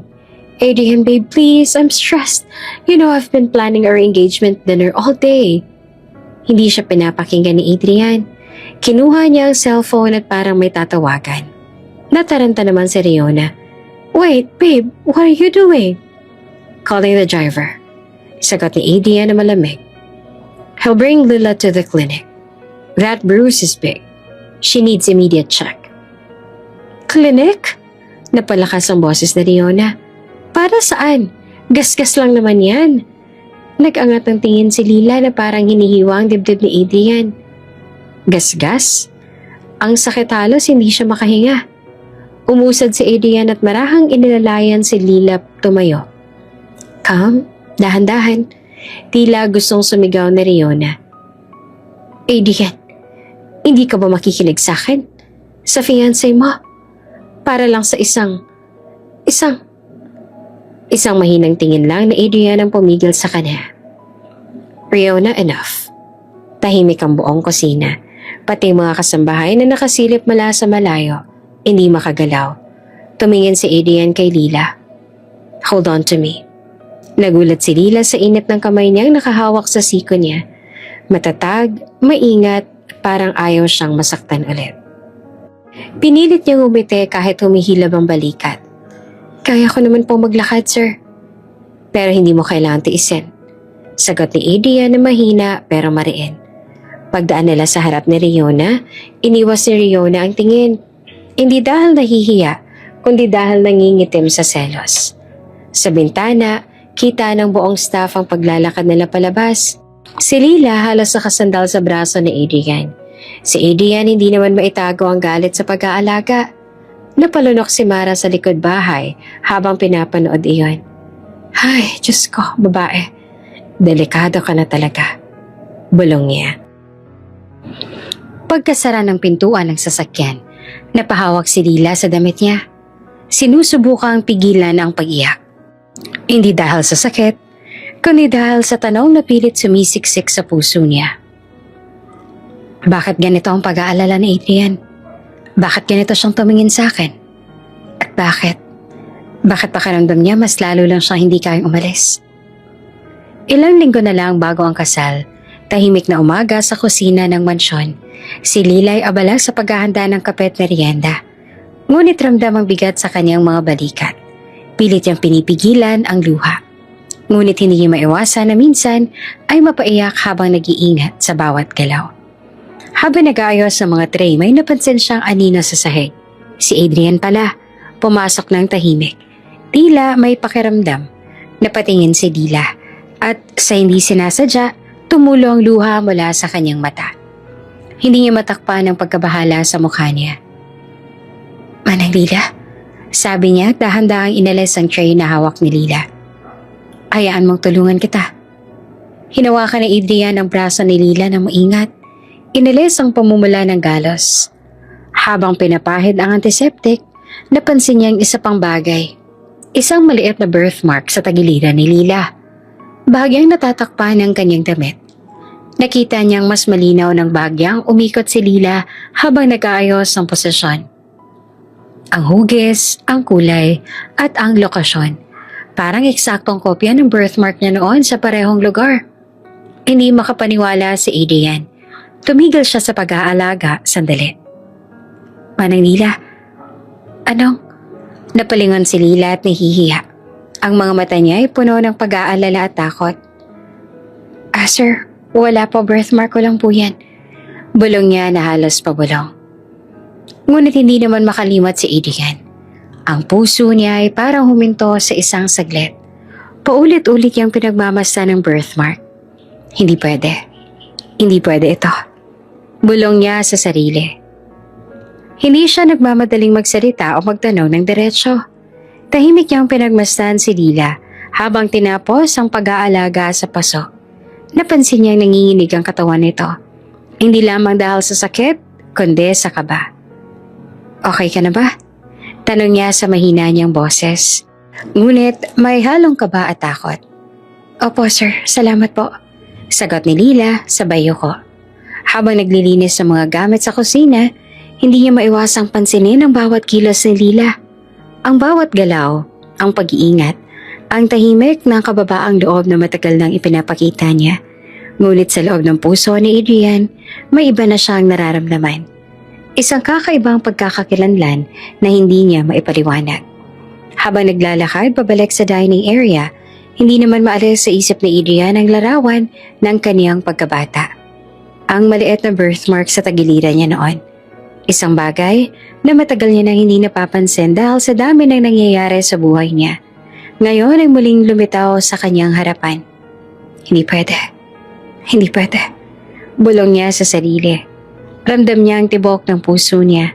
Mabilis, ngunit may halo ng pangamba. Si Lila, unaware sa iniisip niya. Abala sa paghuhugas sa mga pinggan. Ngunit napansin niyang kakaibang titig ni Adrian sa kanya. Ang kanyang pakiramdam ay parang may nakitang lihim ang ng isang tao. Isang lihim na matagal niyang sinikap itago. Ngunit sa loob niya, alam niyang may pagbabago sa pagtingin ni Adrian. May nakikita siya. Isang kakaibang curiosity na hindi niya alam kung ligtas ba o delikado. Habang naglalakad si Lila sa kanyang kwarto matapos ang maikling break sa kusina, hindi siya iniwan ni Adrian. Tahimik siyang sumunod, obserbando ang bawat hakbang. Ngunit hindi siya nakikipag-usap. Pagdating sa labas ng kusina, tumigil si Adrian. Tiningnan ang kamay ni Lila. Tiningnan ang balikat. At muling tumingin sa tagiliran nito. Ang mismong lugar ng birthmark ay parang tumatawag sa kanya. Could it be? Bulong niya sa sarili. Halos hindi marinig. Isa sa pinakamalalim na takot niya ay unti-unting nagbabalik. Isang posibilidad na hindi niya inaasahan. Ang sanggol na inadopt noon.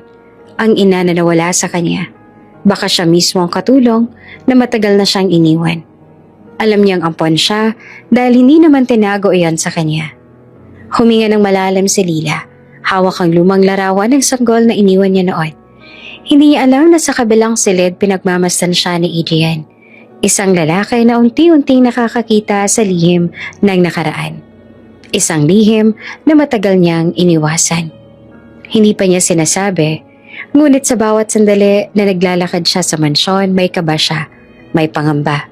Ngunit higit sa lahat, may pag-asa.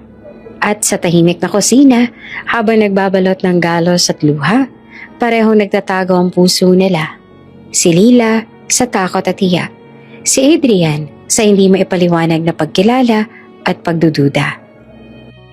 Isang sandali ng katahimikan, ngunit punong-puno ng tensyon, ng lihim at ng hinaharap na unti-unting magbubukas sa kanila. Tahimik ang study room ng mansyon. Ang mga bintana ay nakabukas. Hinahayaan ng mahinang hangin na pumasok. Ngunit kahit ganoon, ramdam pa rin ang bigat ng katahimikan. Nakaupo si Adrian sa malaking desk, abala sa mga lumang dokumento. Mga papel na tila matagal nang nakalimutan. Adoption papers, hospital forms, at ilang lumang sulat na hindi niya lubos na maintindihan. Kahit ilang oras na siya nakaupo, tila hindi pa rin maalis sa isip niya ang mga tanong. Bakit tila may tinatago si Lila? Bakit sa bawat pagkakataon na may sugat o pasa, hindi siya lubos na nagsasalita? Mom, Dad, mahina niyang boses kausap sa kabilang linya habang hawak ang isa sa lumang files. May naaalala ho ba kayo sa nanay ko?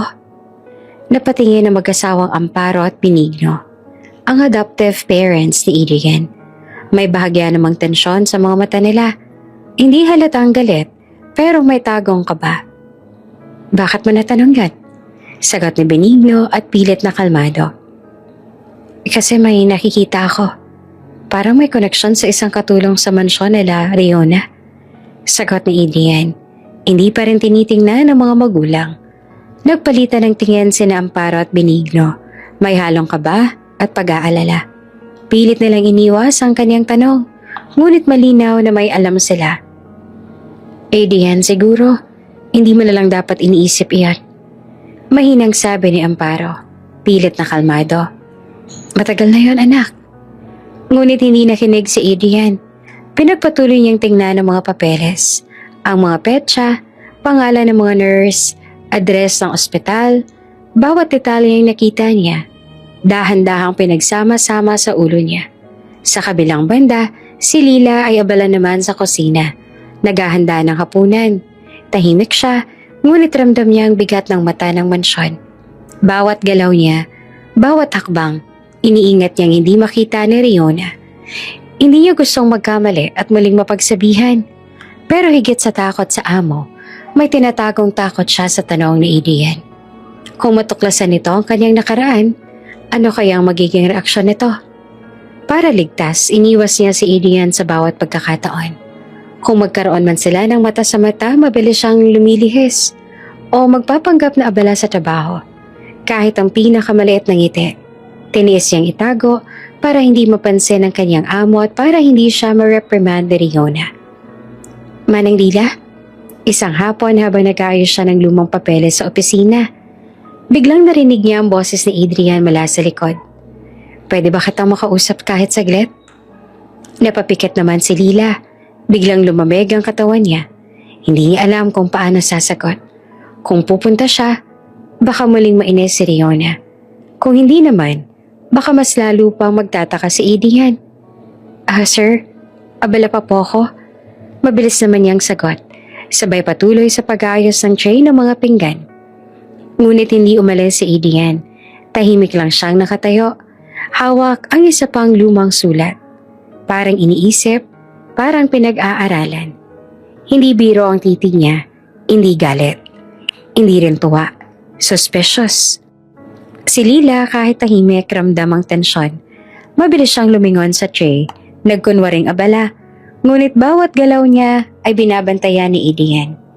Dumating ang gabi matapos ang hapunan. Ang mga liwanag sa mansyon ay banayad. Nag-iiwan ng mga anino sa dingding. Nakaupo si Adrian sa study room, pinagmamasa ng mga lumang dokumento. Hindi pwede. Bulong niya sa sarili. May something about her. Something connected. Hindi siya sigurado kung bakit siya gano'n ang nararamdaman. Ngunit bawat detalye ng papeles, bawat pangalan na nababasa, may tumitibok sa dibdib niya. Hindi niya maiwasan ang paghihinala. Sa kabilang kwarto, si Lila ay nakahiga sa kama. Hinihigop ang pagod. Tahimik siyang huminga, hawak ang lumang larawan ng sanggol na noon pa man ay tanging alaala niya. Ang kanyang puso ay punong-puno ng kaba at takot. Sa mga sumunod na araw, lumakas ang hinala ni Adrian. Hindi niya direktang tinatanong si Lila tungkol sa kanyang nakaraan. Ngunit bawat galaw, bawat reaksyon nito sa kanya, iniingat niya sa isip. At tuwing gabi, habang inaayos ang lumang kumot na daladala niya mula sa nakaraan, nauupo siya sa gilid ng kama at nagtataka. Bakit ang gano'n ang tingin ni Sir Adrian? Bakit parang may hinahanap siya? Hindi niya maintindihan. Hindi rin niya alam na may mas malalim na dahilan sa likod ng pag-aalala nito. Dahil hindi niya alam ang katotohanang sinusubukang tuklasin ni Adrian. Para kay Lila, ang alam lang niya ay ito. Kapag tumitingin si Adrian, parang may bigat sa dibdib niya na hindi niya maipaliwanag. Hindi niya alam kung awa, concern, o dahil sanay siya na walang pumapansin sa kanya, kaya't nakakatakot kapag may isang tao na hindi agad naniniwala sa mga palusot na Riona. Habang lumilipas sa mga araw, ang tensyon sa mansyon ay lumalaki. Tahimik pero ramdam sa hangin. Si Adrian nakamasid, hindi kumpiyansa sa kwento ni Riona. Si Lila nangingilag, hindi nagtatago ng sekreto. Pero may bangin ng takot sa puso niya sa posibleng isipin ni Adrian kapag nalaman nito kung bakit gano'n na lang siya kaingat at kasarado. Ang bawat hakbang ni Lila ay may kaba. Ang bawat tingin ni Adrian ay may tanong. At kahit walang sino man ang nagsasalita ng totoo, pareho nilang naramdaman na may bagay na paparating. Hindi lihim na alam ni Lila, kundi katotohanang hindi niya inaasahan at hindi niya alam kung handa ba siyang harapin. Tahimik ang opisina ni Adrian sa gabi. Ilaw lamang mula sa desk lamp ang nagliliwanag sa mga lumang dokumento at laptop. Nakaupo siya sa likod ng malaking mesa, hawak ang telepono at matiyagang nakikinig sa isang lalaki sa kabilang linya. Ang private investigator. Naiintindihan ko po. Ani Adrian at pilit pinanitiling kalmado ang boses niya. Gusto ko lang pong kumpirmahin ng isang bagay tungkol sa katulong namin. Hindi niyo malalaman.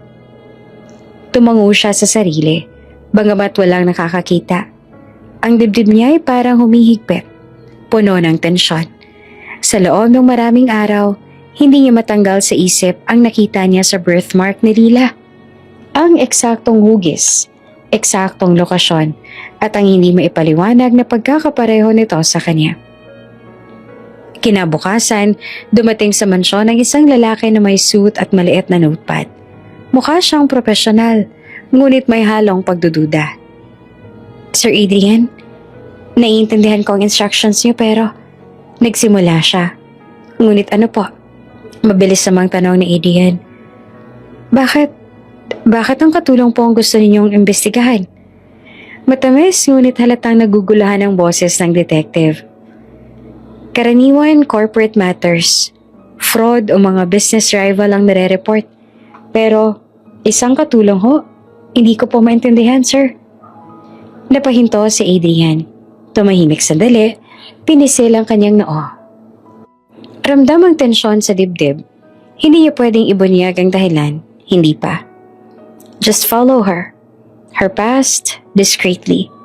Don't let her know. Sagot niya ng mahinahon. Kahit ramdam niya ang bigat ng dibdib. Understood, sir. Pero, muling nagtanong ang detective. Halatang may kaba at duda. Sir, are you sure? You could create problems kung malaman niya. Silence. Sabay hagod sa buhok ni Adrian. Maikli, ngunit mariin. Do as I say. Tumango ang detective, ngunit ramdam niya sa katawan ni Adrian ang kakaibang tensyon na hindi niya maipaliwanag. Paglabas ng detective, bumalik si Adrian sa kanyang study room. Tahimik siyang naupo sa desk, iniisip ang bawat detalye, ang birthmark, ang galos, ang pasa, at ang tahimik na takot sa mata ni Lila sa bawat galaw niya. Bumalik sa isip niya ang huling pangyayari sa kusina. Paano siya nakatingin kay Lila habang ginagamot ang sugat?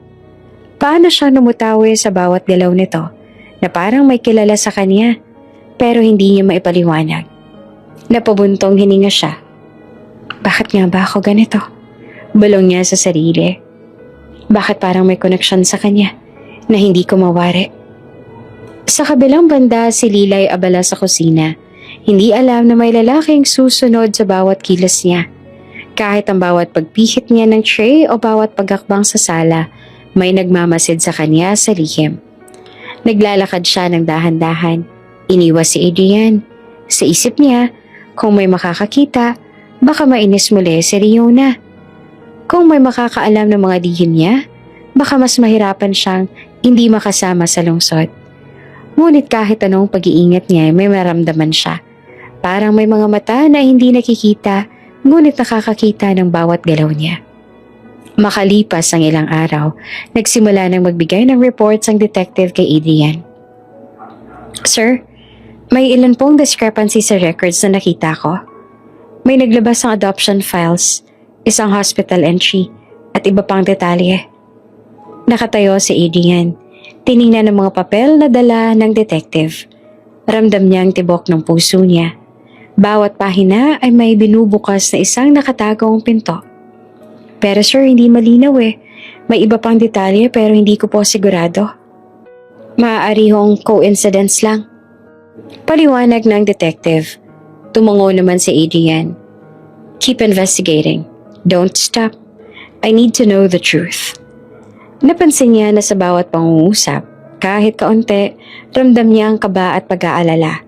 Hindi dahil sa trabaho, kundi dahil sa isang bagay na mas malalim, mas personal. Sa mansyon si Lila ay iniiwasan sa Adrian.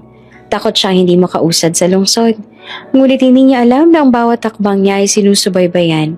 Hindi niyang Riona, hindi ng ibang kasambahay kundi ng lalaki na tahimik na nagtataka, tahimik na nagsisiyasat, at tahimik na naghahanap ng katotohanan. Sa gabi, nakaupo si Adrian sa study room.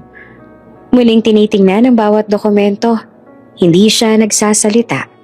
Tahimik siyang nagmumuni-muni. Nanginginig ang dibdib sa bawat maliit na clue. Hindi pa siya nakakasiguro. Hindi pa rin niya makumpirma kung tama ba ang hinala niya. Ngunit isang bagay ang malinaw sa kanya. May lihim nga si Lila. At ang lihim na iyon ay mas malalim at mas malapit kesa sa anumang akala niya. Sa bawat araw na lumilipas bago ang kasal, lumalaki ang tensyon.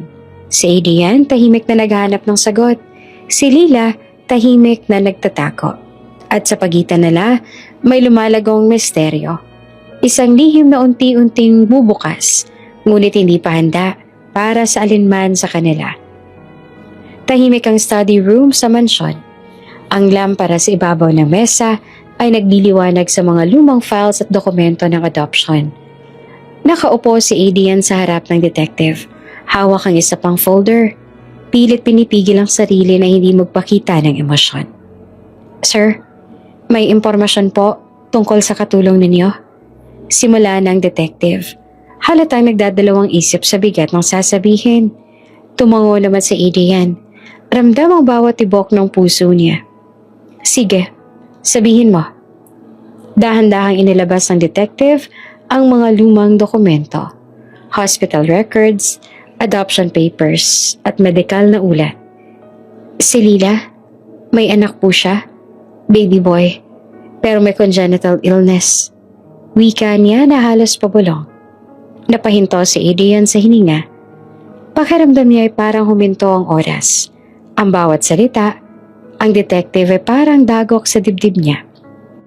Iniwan niya ang bata sa isang mayamang pamilya. Pagpapatuloy ng detective. Para masigurado na makatanggap siya ng pinakamahusay na paggamot. Hindi niya kayang tustusan noon ang lahat ng kailangan ng bata. Humigpit ang hawak ni Adrian sa gilid ng mesa. Ang kanyang mga mata nakatitig sa mga dokumento. Ngunit hindi niya mailabas ang anumang tunog. Ramdam niya ang bigat ng pagkabigla, halo ng galit, lungkot, at hindi maipaliwanag na pagkilala. Sir, Muling pagpatuloy ng detective. Nagtanong din ho ako sa ilang ospital at sa records. Ang pangalan ng sanggol ay nakatala sa parehong lugar na pinag-adoptan. Ang date of birth, tugma din sa birthmark na nakita ninyo sa katulong ninyo. Hindi naman makapaniwala si Adrian. Ang dugo niya ay para bang tumigil sa isang saklit. Lumabas sa isip niya ang bawat memorya ng birthmark, ang hugis, ang lokasyon, at ang biglang nagkakabit sa lahat ng puzzle. Huminga siya ng malalim. Ramdam niya na parang hindi na siya makahinga. Ako ba yun? Bulong niya sa sarili. Halos hindi marinig. Ang katotohanan ay tumatama sa kanya na hindi niya inaasahan. Ang baby boy na iniwan noon ay maaaring siya mismo. Ang batang iniwan ni Lila sa ospital para mailigtas. Hindi pa siya nakakasiguro. Wala pang DNA confirmation. Wala pang opisyal na sagot. Pero ramdam niya sa bawat hebla ng katawan niya na may katotohanan sa iniisip niya. Sir, kailangan po natin ng DNA test para makasigurado. Wika ng detective. Kung gusto po ninyo, discreet ang gagawing proseso. Walang makakaalam, kahit siya mismo. Tumango naman si Adrian. Hindi pa rin mailabas ang kaniyang emosyon. Sige, gawin mo. Pero walang makakaalam. Lihim ito para sa ngayon. Napatingin siya sa lumang larawan na hawak niya sa desk. Isang larawan ng sanggol na may maliit na kamay at mga mata na puno ng pagkakaalala. Ang parehong mata, parehong muka, parehong minahal na hugis ng tagiliran. Paglabas ng detective, nanatili si Adrian sa study room. Nakaupo sa isang tabi ng mesa, nagmumuni-muni. Pinisil niya ang mga dokumento, pinagmasta ng bawat detalye. Hindi niya alam kung paano haharapin si Lila sa hinaharap. Kung totoo si Lila, ang tahimik, mahinahong katulong na lagi niyang pinapansin sa mga maliliit na bagay ay ang kanyang ina. Siya ang lalaking lumalaki sa isang mayamang pamilya ay maaaring bata noon na iniwan niya sa ospital. Huminga siya ng malalim. Pilit na pinipigil ang damdamin na lumalabas. Alam niya na kung lalapit siya sa katotohanan ngayon, baka masaktan si Lila. Baka masira ang relasyon nila. Para sa ngayon, bulong niya sa sarili. Hindi ko pa pwedeng sabihin. DNA muna. Discreet at hintayin ang resulta. Sa kabilang silid, abala naman si Lila sa kusina. Hindi alam na unti-unti nang natutuklasan ni Adrian ang pinakakatagong lihim ng buhay niya. Tahimik siyang nag-ayos ng mga plato, nagluluto at nagtatago ng mga galos at pasak, tulad ng dati. Ngunit sa loob ng puso niya, may kabalintuanaan. Hindi niya alam kung naramdaman ba ni Adrian ang koneksyon sa kanya o kung may iniisip ito. Hindi niya alam kung ang lalaking may lambing sa kanya, ang fiancé na palagi nagmamalasakit, ay unti-unting bumabalik sa nakaraan ng kanyang sariling buhay. Hindi niya pa rin alam kung paano niyang haharapin si Lila. Ngunit sa bawat sandali, bawat galaw ng katulong sa mansyon, bawat pagngiti at bawat pag-iwas, ramdam niya ang koneksyon. Isang lihim na matagal nang tinatago, ngunit unti-unti nang nabubunyag. Ang hininga ni Adrian ay mabigat, punong-puno ng takot at pag-asa. Isa siyang lalaki na alam na may lihim, ngunit hindi pa handang harapin ang buong katotohanan. Lila, bulong niya sa sarili habang tinitingnan ang larawan at mga dokumento. Baka ikaw ang dahilan ng lahat. Baka ikaw ang tunay kong ina. Tahimik ang mansyon, tahimik ang kusina. Ngunit sa puso nila, may unti-unting nagbubukas. Isang lihim na matagal nang itinago, ngunit darating sa liwanag sa tamang panahon. Sa gabing iyon, pareho silang nagtatago ng damdamin. Si Lila sa hiya at takot. Si Adrian sa pagkabigla at pagdududa. At sa pagitan nila, lumalaki ang tensyon. Habang ang DNA test ay naghihintay. Isang sagot na magbabago sa kanilang buhay, magpakailanman. Tahimik ang gabi sa study room ng mansyon. Nakabukas ang laptop ni Adrian sa mesa. Habang nakatayo naman ang detective sa gilid, may hawak na USB files at ilang dokumento. Sir Adrian, Lahat po ng CCTV footage na hiningi ninyo, nasa loob ng USB na to. Ani ng detective, bahagyang nag-aalangan sa bigat ng laman. Kasama na rin po ang iba pang detalye tungkol sa katulong ninyo. Discreet ho lahat. Tumango si Adrian. Tahimik ngunit halatang tensyonado. Salamat, sagot niya. At walang amik na inalis ang USB. Ipinasok sa laptop. Lumabas ang unang footage sa screen. Tahimik lang ang kuha. Ang hallway ng mansyon, ang liwanag mula sa mga bintana ng gabi. Ngunit ramdam na ramdam ni Adrian ang tensyon sa bawat galaw. Si Riona, kitang-kita ay nagagalit sa maliit na pagkakamali ni Lila. Nakita niya kung paanong sakta ni Riona si Lila. Hinila pababa ang ulo niya habang pinagmumura. Hindi pwede. Bulong ni Adrian sa sarili. Ramdam niya ang init sa dibdib. Halatang galit at lungkot. Si Lila naman tahimik na nakayuko, hindi na lumalaban. Nagtitiis sa bawat galos at insulto. Sa bawat segundo, ramdam ni Adrian ang sakit na hindi niya kayang tiisin para sa kanya. Nag-click siya sa USB. Lumabas ang isa pang kuha. Mas malinaw ang footage na ito. Sa kusina, si Riona, galit sa isang natapong tasa. Biglang tinulak si Lila pabalik sa mesa. Napaupo naman si Lila sa sahig. Nanginginig habang ang iba pang kasambahay ay nanlalamig sa takot. Ang mga mata ni Adrian ay nanlaki. Halos hindi siya makapaniwala sa nakita niya. Ang babaeng dati niyang minahal, ang fiancé niya, ay tila ibang tao na sa bawat kuha. Hindi siya sinasadyang napapaloob ang kaniyang kamao sa mesa. Tumama ang kamao niya, nag-vibrate ang keyboard at nagsimulang kumulog ang kaniyang galit. Ang ikatlong footage, mas maikli ngunit mas matindi ang dating. Si Riona sa isang sala, pinagmumura si Lila. Sumisigaw sa bawat maliit na pagkakamali. Nakita rin ni Adrian ang marahang pagtulog ni Lila sa gilid. Nagtago ang mukha, pinipilit manatiling tahimik. Ang puso ni Adrian ay parang pinipisa ng bawat galaw na iyon. Hindi niya maintindihan kung paano ang babaeng minahal niya na inakala niyang mabait at mahinahon ay maaaring maging ganito sa isang tao. Isang katulong na walang laban, na matagal niya nang pinangangalagaan sa simpleng kabaitan. Riona, bakit mo siya ginagawa ng ganyan? Bulong niya, halatang nanginginig ang tinig. Habang tinitingnan niya ang footage, unti-unti nabubuo sa isip niya ang kabuuan ng nakaraan. Ang mga galaw ni Riona, ang malupit na pagtrato sa katulong, ang paminsan-minsang paggalaw sa kusina, ang malakas na pagtulak at pag-insulto. Lahat ay naging malinaw na pattern. Ang eksena ay parang pinadalang sugat ng puso niya, ang mga paniniwala niya sa kanyang fiancé, ang pagiging mabait, mahinahon, mapagmahal, at unti-unti nabubuwag. Hindi ko siya kilala, bulong ni Adrian, at napapailing. Aramdam niya na ang pagkasira ng tiwala, ang pagkawasak ng pagmamahal na matagal niyang iniisip na buo. Habang nanonood ng video, nakaramdam si Adrian ng mas malalim na malasakit kay Lila. Ang mga mata niya ay nanlaki sa bawat galaw ng katulong. Ang takot, ang sakit, ang pangungulila na hindi niya sinasabi sa kahit kanino. Paano mo siya tiniis? Paano ka nagtiis sa ganitong kalupitan?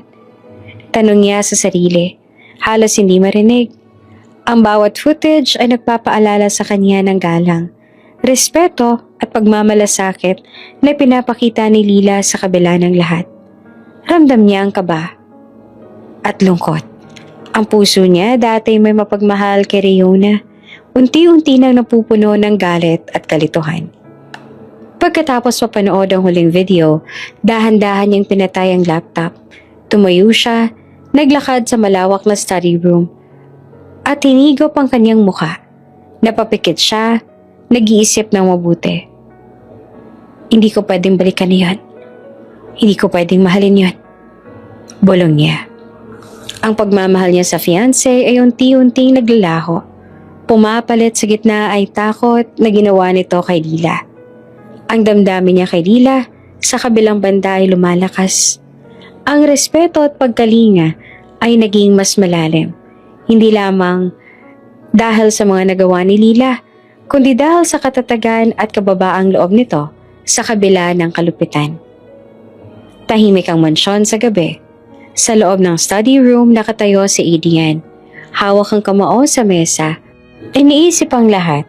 Ang pagmamahal niya kay Rayona na matagal niya nang pinaghirapan ay unti-unti nadurog. Ang katulong na dating tinitingnan bilang simpleng tagasunod sa mga utos ay unti-unting nagiging sentro ng kanyang damdamin. Isang tao na may tapang, mahinahong puso at hindi kayang sirain kahit sa matinding galit. At sa gitna ng tahimik na gabi, alam ni Adrian may malaking pagbabago sa puso niya. Ang nakaraan ay hindi pwedeng balikan. Ang pagmamahal niya kay Rayona ay unti-unti nawawala. Habang ang paggaling at respeto niya kay Lila ay nagsisimula ng umusbong sa isang bagong anyo. Sa labas ng study room, tahimik ang mansyon. Ramdam ni Adrian ang bigat ng responsibilidad, ang pangangailangan. Karapatan ni Lila ang hiwaga ng katotohanan na unti-unti niyang natutuklasan. Hawak niya ang USB na para bang hawak niya rin ang katotohanan sa buong buhay ni Lila. Mga sugat, galos, at lihim na hindi niya lubos na alam. At sa bawat paghinga niya, ramdam niya ang pagbabagong nag-uumpisa. Isang pagmamahal na hindi batay sa ilusyon, kundi sa katotohanan, katatagan at kabutihan ng puso ni Lila. Ang araw ng kasal ay sumikat na may liwanag na parang hindi pa alam ang papasok na unos. Sa loob ng wedding house, abala si Lila sa pag-ayos ng mga table at serving trays. Kahit na may mga pasa at galos pa rin sa braso, balikat, mula sa mga nakaraang insidente. Pilit niyang pinapanatili ang mahinahong ngiti sa kanyang muka. Tahimik siyang naglalakad sa pagitan ng mga bisita. Nag-aalaga sa bawat detalye at tiniyak na walang abala ang sinumang dumalo. Ang kanyang mga mata ay nakalakbay sa paligid. Ngunit sa bawat kilig, nangiti sa bisita, may lungkot na nakatago. Si Adrian ay nakatayo sa gilid, tahimik ngunit hindi mapakali. Ang puso niya ay puno ng tensyon at emosyon. Sa bawat galaw ni Lila, ramdam niya ang kirot at sakripisyo nito. Ang mga pasa, bagaman bahagyang natatago sa sleeves ng uniform, ay hindi niya mapigilang mapansin. Hindi niya mailabas ang damdamin niya sa publiko. Ang teary eyes niya ay pilit tinatago sa ilalim ng matang nakatingin sa katulong niya na naglilingkod sa gitna ng kasiyahan. Sa bawat tray na hawak ni Lila, sa bawat ngiti na binibigay niya sa bisita, tila sinasabi nito ang lahat ng hindi niya mailarawan. Ang kababaang loob, katatagan at tapang. Hindi ka pa handa. Bulong niya sa sarili. Hindi pwede ngayon. Kailangan muna ng hustisya para sa totoong ina ko. Si Rio na naman nakasuot ng puting gown na elegante at kumikislap. Hindi mapakali sa bawat sandali. Napapansin niya ang kakaibang titig ni Adrian kay Lila. Ang mga halatang ngiti sa mata, ang pagbabantay sa bawat galaw nito. Bakit parang sobrang atensyon niya sa kanya? Tanong niya sa sarili. Habang pilit pinapantay ang make-up at tinaayos ang buhok, ramdam niya ang pangamba. Isang kakaibang kaba na hindi niya naranasan dati. Ang mga mata niya ay sumusunod kay Lila sa bawat hakbang at ang bawat kilos ng katulong ay para bang binabantayan ang bawat galaw niya. Ang kanyang puso dati ay puno ng kumpiyansa bilang fiancé ni Adrian. Ngayon ay napuno na ng pagdududa at paranoia. Habang naglilingkod sa mga bisita, napansin ni Lila ang madilim na tingin ni Rayona sa kanya. Huminga siya ng malalim, iniwas ang tingin at nagpatuloy sa trabaho. Hindi niya gustong mag-init ng sitwasyon sa gitna ng kasiyahan. Sa bawat ngiti na pinipilit niyang ipakita, may bahagyang kirot sa puso. Ang mga galos sa kanyang balat ay paulit-ulit niyang pinapasan. Ngunit hindi niya pinapayagan ang sakit na iyon na maging hadlang sa trabaho. Para kay Adrian, pinipilit niyang manatiling maayos kahit ang buong katawan niya ay nagrereklamo sa hirap. Sa labas naman ng wedding house, unti-unting nagbabalik ang ulap sa kalangitan. Ang simoy ng hangin ay may halong malamig at paunang babala ng paparating na bagyo. Kahit na hindi direkta, ramdam ang simbolo ng unos sa loob ng mansyon. Isang tensyon na palihim, ngunit unti-unting lumalakas. Ang bawat galaw ni Adrian at Riona, pati na rin ang bawat kilos ni Lila, ay tila babahagi ng isang laro. Tahimik ang ballroom, ngunit ramdam ang tensyon sa bawat sulok. Ang mga bisita abala sa kasiyahan, hindi alam ang papalapit na bagyo. Figuratively at literally. Nakaupo si Adrian sa gilid ng hall, hindi makakilos ng lantaran. Ang mga luha sa kanyang mata ay hindi niya mailabas. Pinipigilan niya ang sarili na hindi kaagad lapitan si Lila. Hindi kaagad sabihin ang totoong nararamdaman. Kailangan muna ng hustisya. Bulong niya sa sarili. Hindi pa ngayon. Kailangan ko maprotektahan ang aking ina. Ngunit sa bawat segundo, lumalapit ang damdamin niya kay Lila. Ang kanyang puso ay pilit na nagtataglay ng emosyon, pagmamahal, respeto, at ang hindi maipaliwanag na koneksyon na nagsisimulang sumiklab.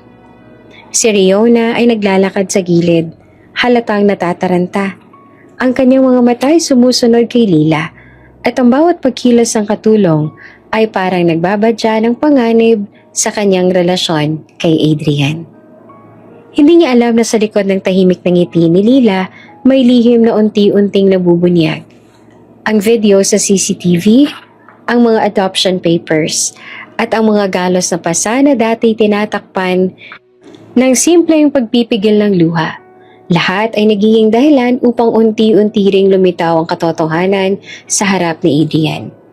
Habang lumilipad ang mga ulap sa labas at unti-unting humahagod ang malamig na simoy ng hangin, ramdam ng lahat na may paparating na pagbabago. Ang pagmamahal ni Adrian kay Riona ay unti-unting natutunaw. Ang tensyon sa pagitan ng tatlo ay unti-unting lumalakas. Si Lila, kahit abala sa trabaho, ay may bahagyang ngiti sa labi. Hindi dahil sa kasiyahan, kundi dahil sa maliit na pag-asa na unti-unti niyang nadarama. Ang kanyang puso, kahit pagod at sugatan, ay nagtataglay ng tapang at determinasyon. Tahimik ang ballroom sa kabila ng kasiyahan. Ang mga bisita ay masaya, ngunit ang tatlong tao sa gitna ng kwento, sina Adrian, Lila at Riona, ay ramdamang paparating na unos. Ang tensyon ay malapit ng sumabog at ang bawat sandali ay tila naghahanda sa malaking pagbabago. Ang araw ng kasal ay hindi lamang tungkol sa pag-iisang dibdib. Ito rin ay araw ng mga lihim na unti-unting lilitaw, mga damdaming hindi mailarawan, at mga pagpili na magbabago sa kanilang lahat. Ang bagyo ay dumating, figuratively sa puso at literally sa kalangitan. Ang mansyon ay tahimik, ngunit ang bawat galaw ay nagbabadya ng paparating na unos. At sa gitna ng lahat, nakatayo si Adrian. Nakatingin kay Lila, hawak ang damdamin na handang sumiklab, ngunit pinipigil. Hinihintay ang tamang oras para sa hustisya at katotohanan. Ang araw ng kasal ay nasa rurok na. Ang aisle ay pinalamutian ng puting bulaklak at ribbons na kumikislap sa liwanag ng hapon. Ngunit sa loob ng wedding house, isang lihim ang unti-unti nagbubukas sa pinaka-personal na paraan. Si Adrian ay nakatayo sa isang room, hawak ang cellphone na may mensahe mula sa laboratorio. Tahimik siyang huminga bago binuksan ang mensahe. Ang puso niya ay tumibok ng mabilis. Ramdam niya ang malamig na simoy ng hangin sa dibdib. DNA test confirmed. Katugma. Lila is your biological mother. Sandali. Walang narinig si Adrian kundi ang tibok ng puso niya. Ang mga luha ay biglang dumalay sa kanyang pisngi. Hindi niya mapigilang humagulgol. Ang lahat ng tanong, lahat ng pangarap, lahat ng sakit. Bigla ito nagbalik sa kanya. Nanay. Nanay. Bulong niya sa sarili. Ramdam ang lahat ng emosyon na matagal niyang tinatago. Ang lalaki na palaging matatag sa harap ng ibang tao, ngayon ay para ng bata. Bumagsak sa sahig, hawak ang ulo, umiiyak ng malakas. Hindi niya alam kung paanong haharapin ang katotohanan. Ang babae na pinaglilingkuran siya tinuturing na katulong, ang tahimik, mahinahong si Lila ay ang mismong ina pala na matagal nang iniwan at minahal. Sa eksaktong sandaling iyon, pumasok si Riona sa room, halatang nagulat sa nakita. Adrian, bakit ka umiiyak? Ayusin mo nga yung sarili mo. Sigaw niya at ang tono ay galit na puno ng demand. Hindi niya maintindihan ang biglaang pagbagsak ng lalaki. Sa mata niya, ito ay kahinaan. Isang hindi dapat pinapakita sa ganitong okasyon. Ngunit si Adrian, kahit na basa sa luha, ay biglang tumayo. Ang kanyang mga mata ay nagliliyab ng galit. Hindi na sa kanya, para kay Riona, kundi para sa lahat ng ginawa nito sa katulong niya at sa kanyang tunay na ina. Hindi mo naiintindihan, Riona. Sigaw ni Adrian. Ang bawat salita ay may halong pighati at galit. Hindi ito tungkol sa'yo. Hindi mo alam ang lahat ng ginawa mo sa kanya. Sa kanya na matagal nang pinaglilingkuran ka. Ang nanay ko. Si Riona naman ay nagulat sa biglang pagsabog ng emosyon ni Adrian. Ang kanyang kumpiyansa ay unti-unting nabuwag. Ano? Anong sinasabi mo? Tanong niya at halatang natataranta. Ngunit si Adrian ay hindi na tumigil. Ang bawat galaw niya, bawat titig, ay naglalarawan ng galit na matagal niya nang tinago. Ang lalaki na dati tahimik at mahinahon, ngayon ay puno na ng puot at determinasyon. Habang nagaganap ang tensyon sa study room, si Lila naman ay tahimik na nasa gilid. Hindi siya nakikipagkomento. Ang mga mata niya ay basa ng luha, ngunit may halong gulat at kaluwagan sa mga narinig mula sa mga sinabi ni Adrian. Ramdam niya ang bigat na nag-aalis sa kanyang dibdib. Ang lihim na matagal niyang iningatan ay unti-unti nang lumalabas sa liwanag. Pero ang mas nakakagulat, si Adrian pala, ang anak niya. Hindi niya inaasahan na ganitong kabilis ang reaksyon ni Adrian.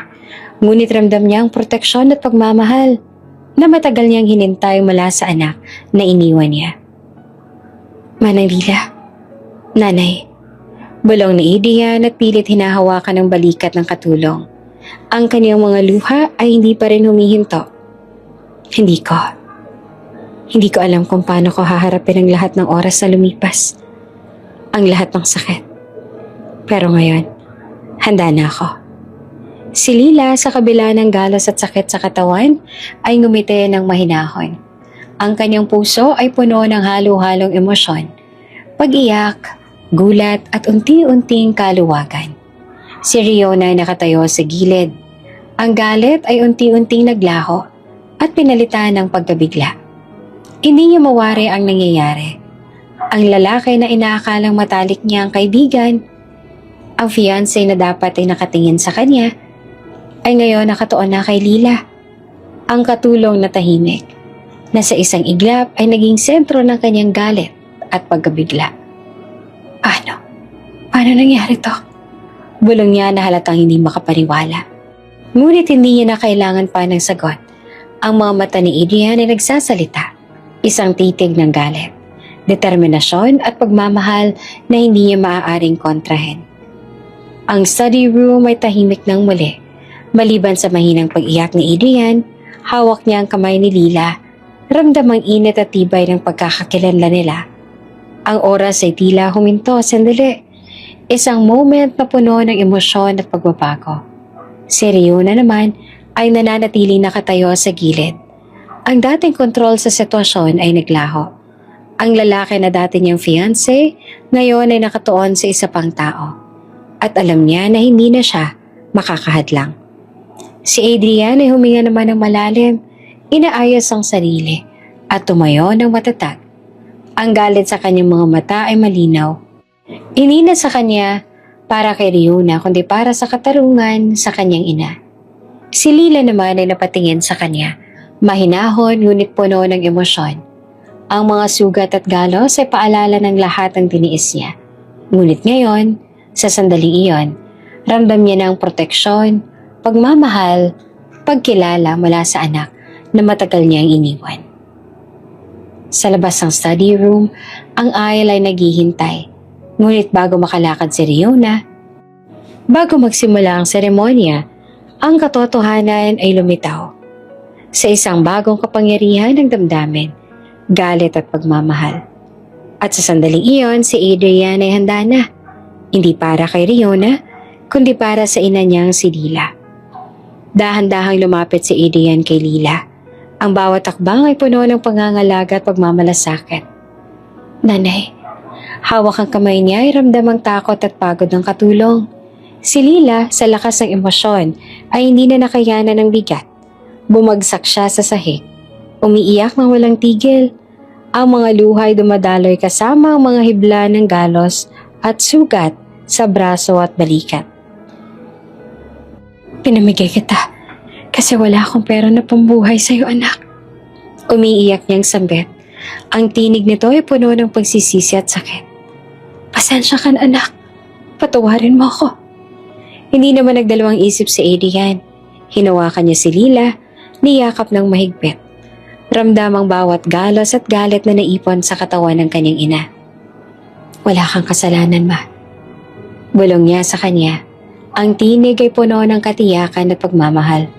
Ngayon, uuwi ka na sa akin. Hindi ka na magtitiis. Hindi na kita hahayaang saktan pa ng iba. Si Lila naman ay hindi na nakayanan ng emosyon. Humagulgol siya habang niyakap siya ni Adrian. Ang kanilang halik ay hindi romantiko, kundi puno ng damdamin. Pagkilala, pag-ibig ng ina at anak, at pagbabalik ng tiwala sa isa't isa. Ang kasal na Riona at Adrian ay opisyal ng kanselado. Si Riona, humaharap sa mga bisita na may galit at kahihiyan. Agad na inaresto ng pulis para sa pang-aabuso at panggigipit sa katulong. Ang mga bisita naman ay nagulat at may halong simpatya para kay Lila. Maraming humanga sa tapang ni Adrian, sa katatagan ni Lila, at sa katotohanang lumitaw sa pinakamahalagang araw ng kasal. Pagkatapos ng kaguluhan, dinala ni Adrian si Lila sa kanyang bahay upang ipakilala sa kanyang adoptive parents. Ang adoptive parents ay nagulat naman sa kanyang pagdating. Ngunit nang makita nila si Lila, walang imik. Ang nagtagal bago bumuhos ang luha sa kanilang mga mata. Welcome home, Lila. Bulong ng isa sa kanila. Yakap na puno ng pagmamahal. Salamat sa anak namin. At ngayon, ikaw ay bahagi na ng pamilya namin. Si Lila umiiyak ngunit gumiti sa gitna ng mga yakap. Ramdam ang init at pagmamahal. Ang kanyang puso na matagal nang sugatan ay unti-unting naghilom sa piling ng anak at ng bagong pamilya. Sa labas ng bahay, tahimik ang paligid. Ang araw ay lumulubog sa malambot na liwanag. Tila nagpapahiwatig ng bagong simula. Si Adrian ay tumingin kay Lila. Hawak ang kamay niya. At ang mga mata niya ay puno ng katiyakan. Wala nang iwanan, Nay. Sabi niya at ang tinig ay matatag, puno ng pangako. Ngayon, magsisimula na tayong muli. Magkasama, buo. Si Lila ay ngumiti kahit may luha sa mata. Ang sugat sa katawan at puso niya ay unti-unti nang napapalitan ng pag-ibig at katiyakan. Sa wakas, ang ina at anak ay muling nagtagpo. Handa nang harapin ang bagong buhay. Magkasama, buo, at may pagmamahal na hindi matitinag. Ang mansyon, dating puno ng lihim at galit, ngayon ay puno na ng katahimikan, kaluwagan, at panibagong simula. Ang kasal ay nabigo, ngunit ang tunay na pagkakakilanlan, hustisya at pagmamahal ay nanalo. Si Adrian at Lila ay magkasama. Habang ang nakaraan ni Lila ay unti-unting nagiging alaala ng tapang at sakripisyo na sa wakas nakilala at napahalagahan. Bago ka pa lang sa channel neto, ibang kwento ni Ate Jane, istorya mo, ikwento ko. Huwag kalimutang pindutin ang notification bell at subscribe button.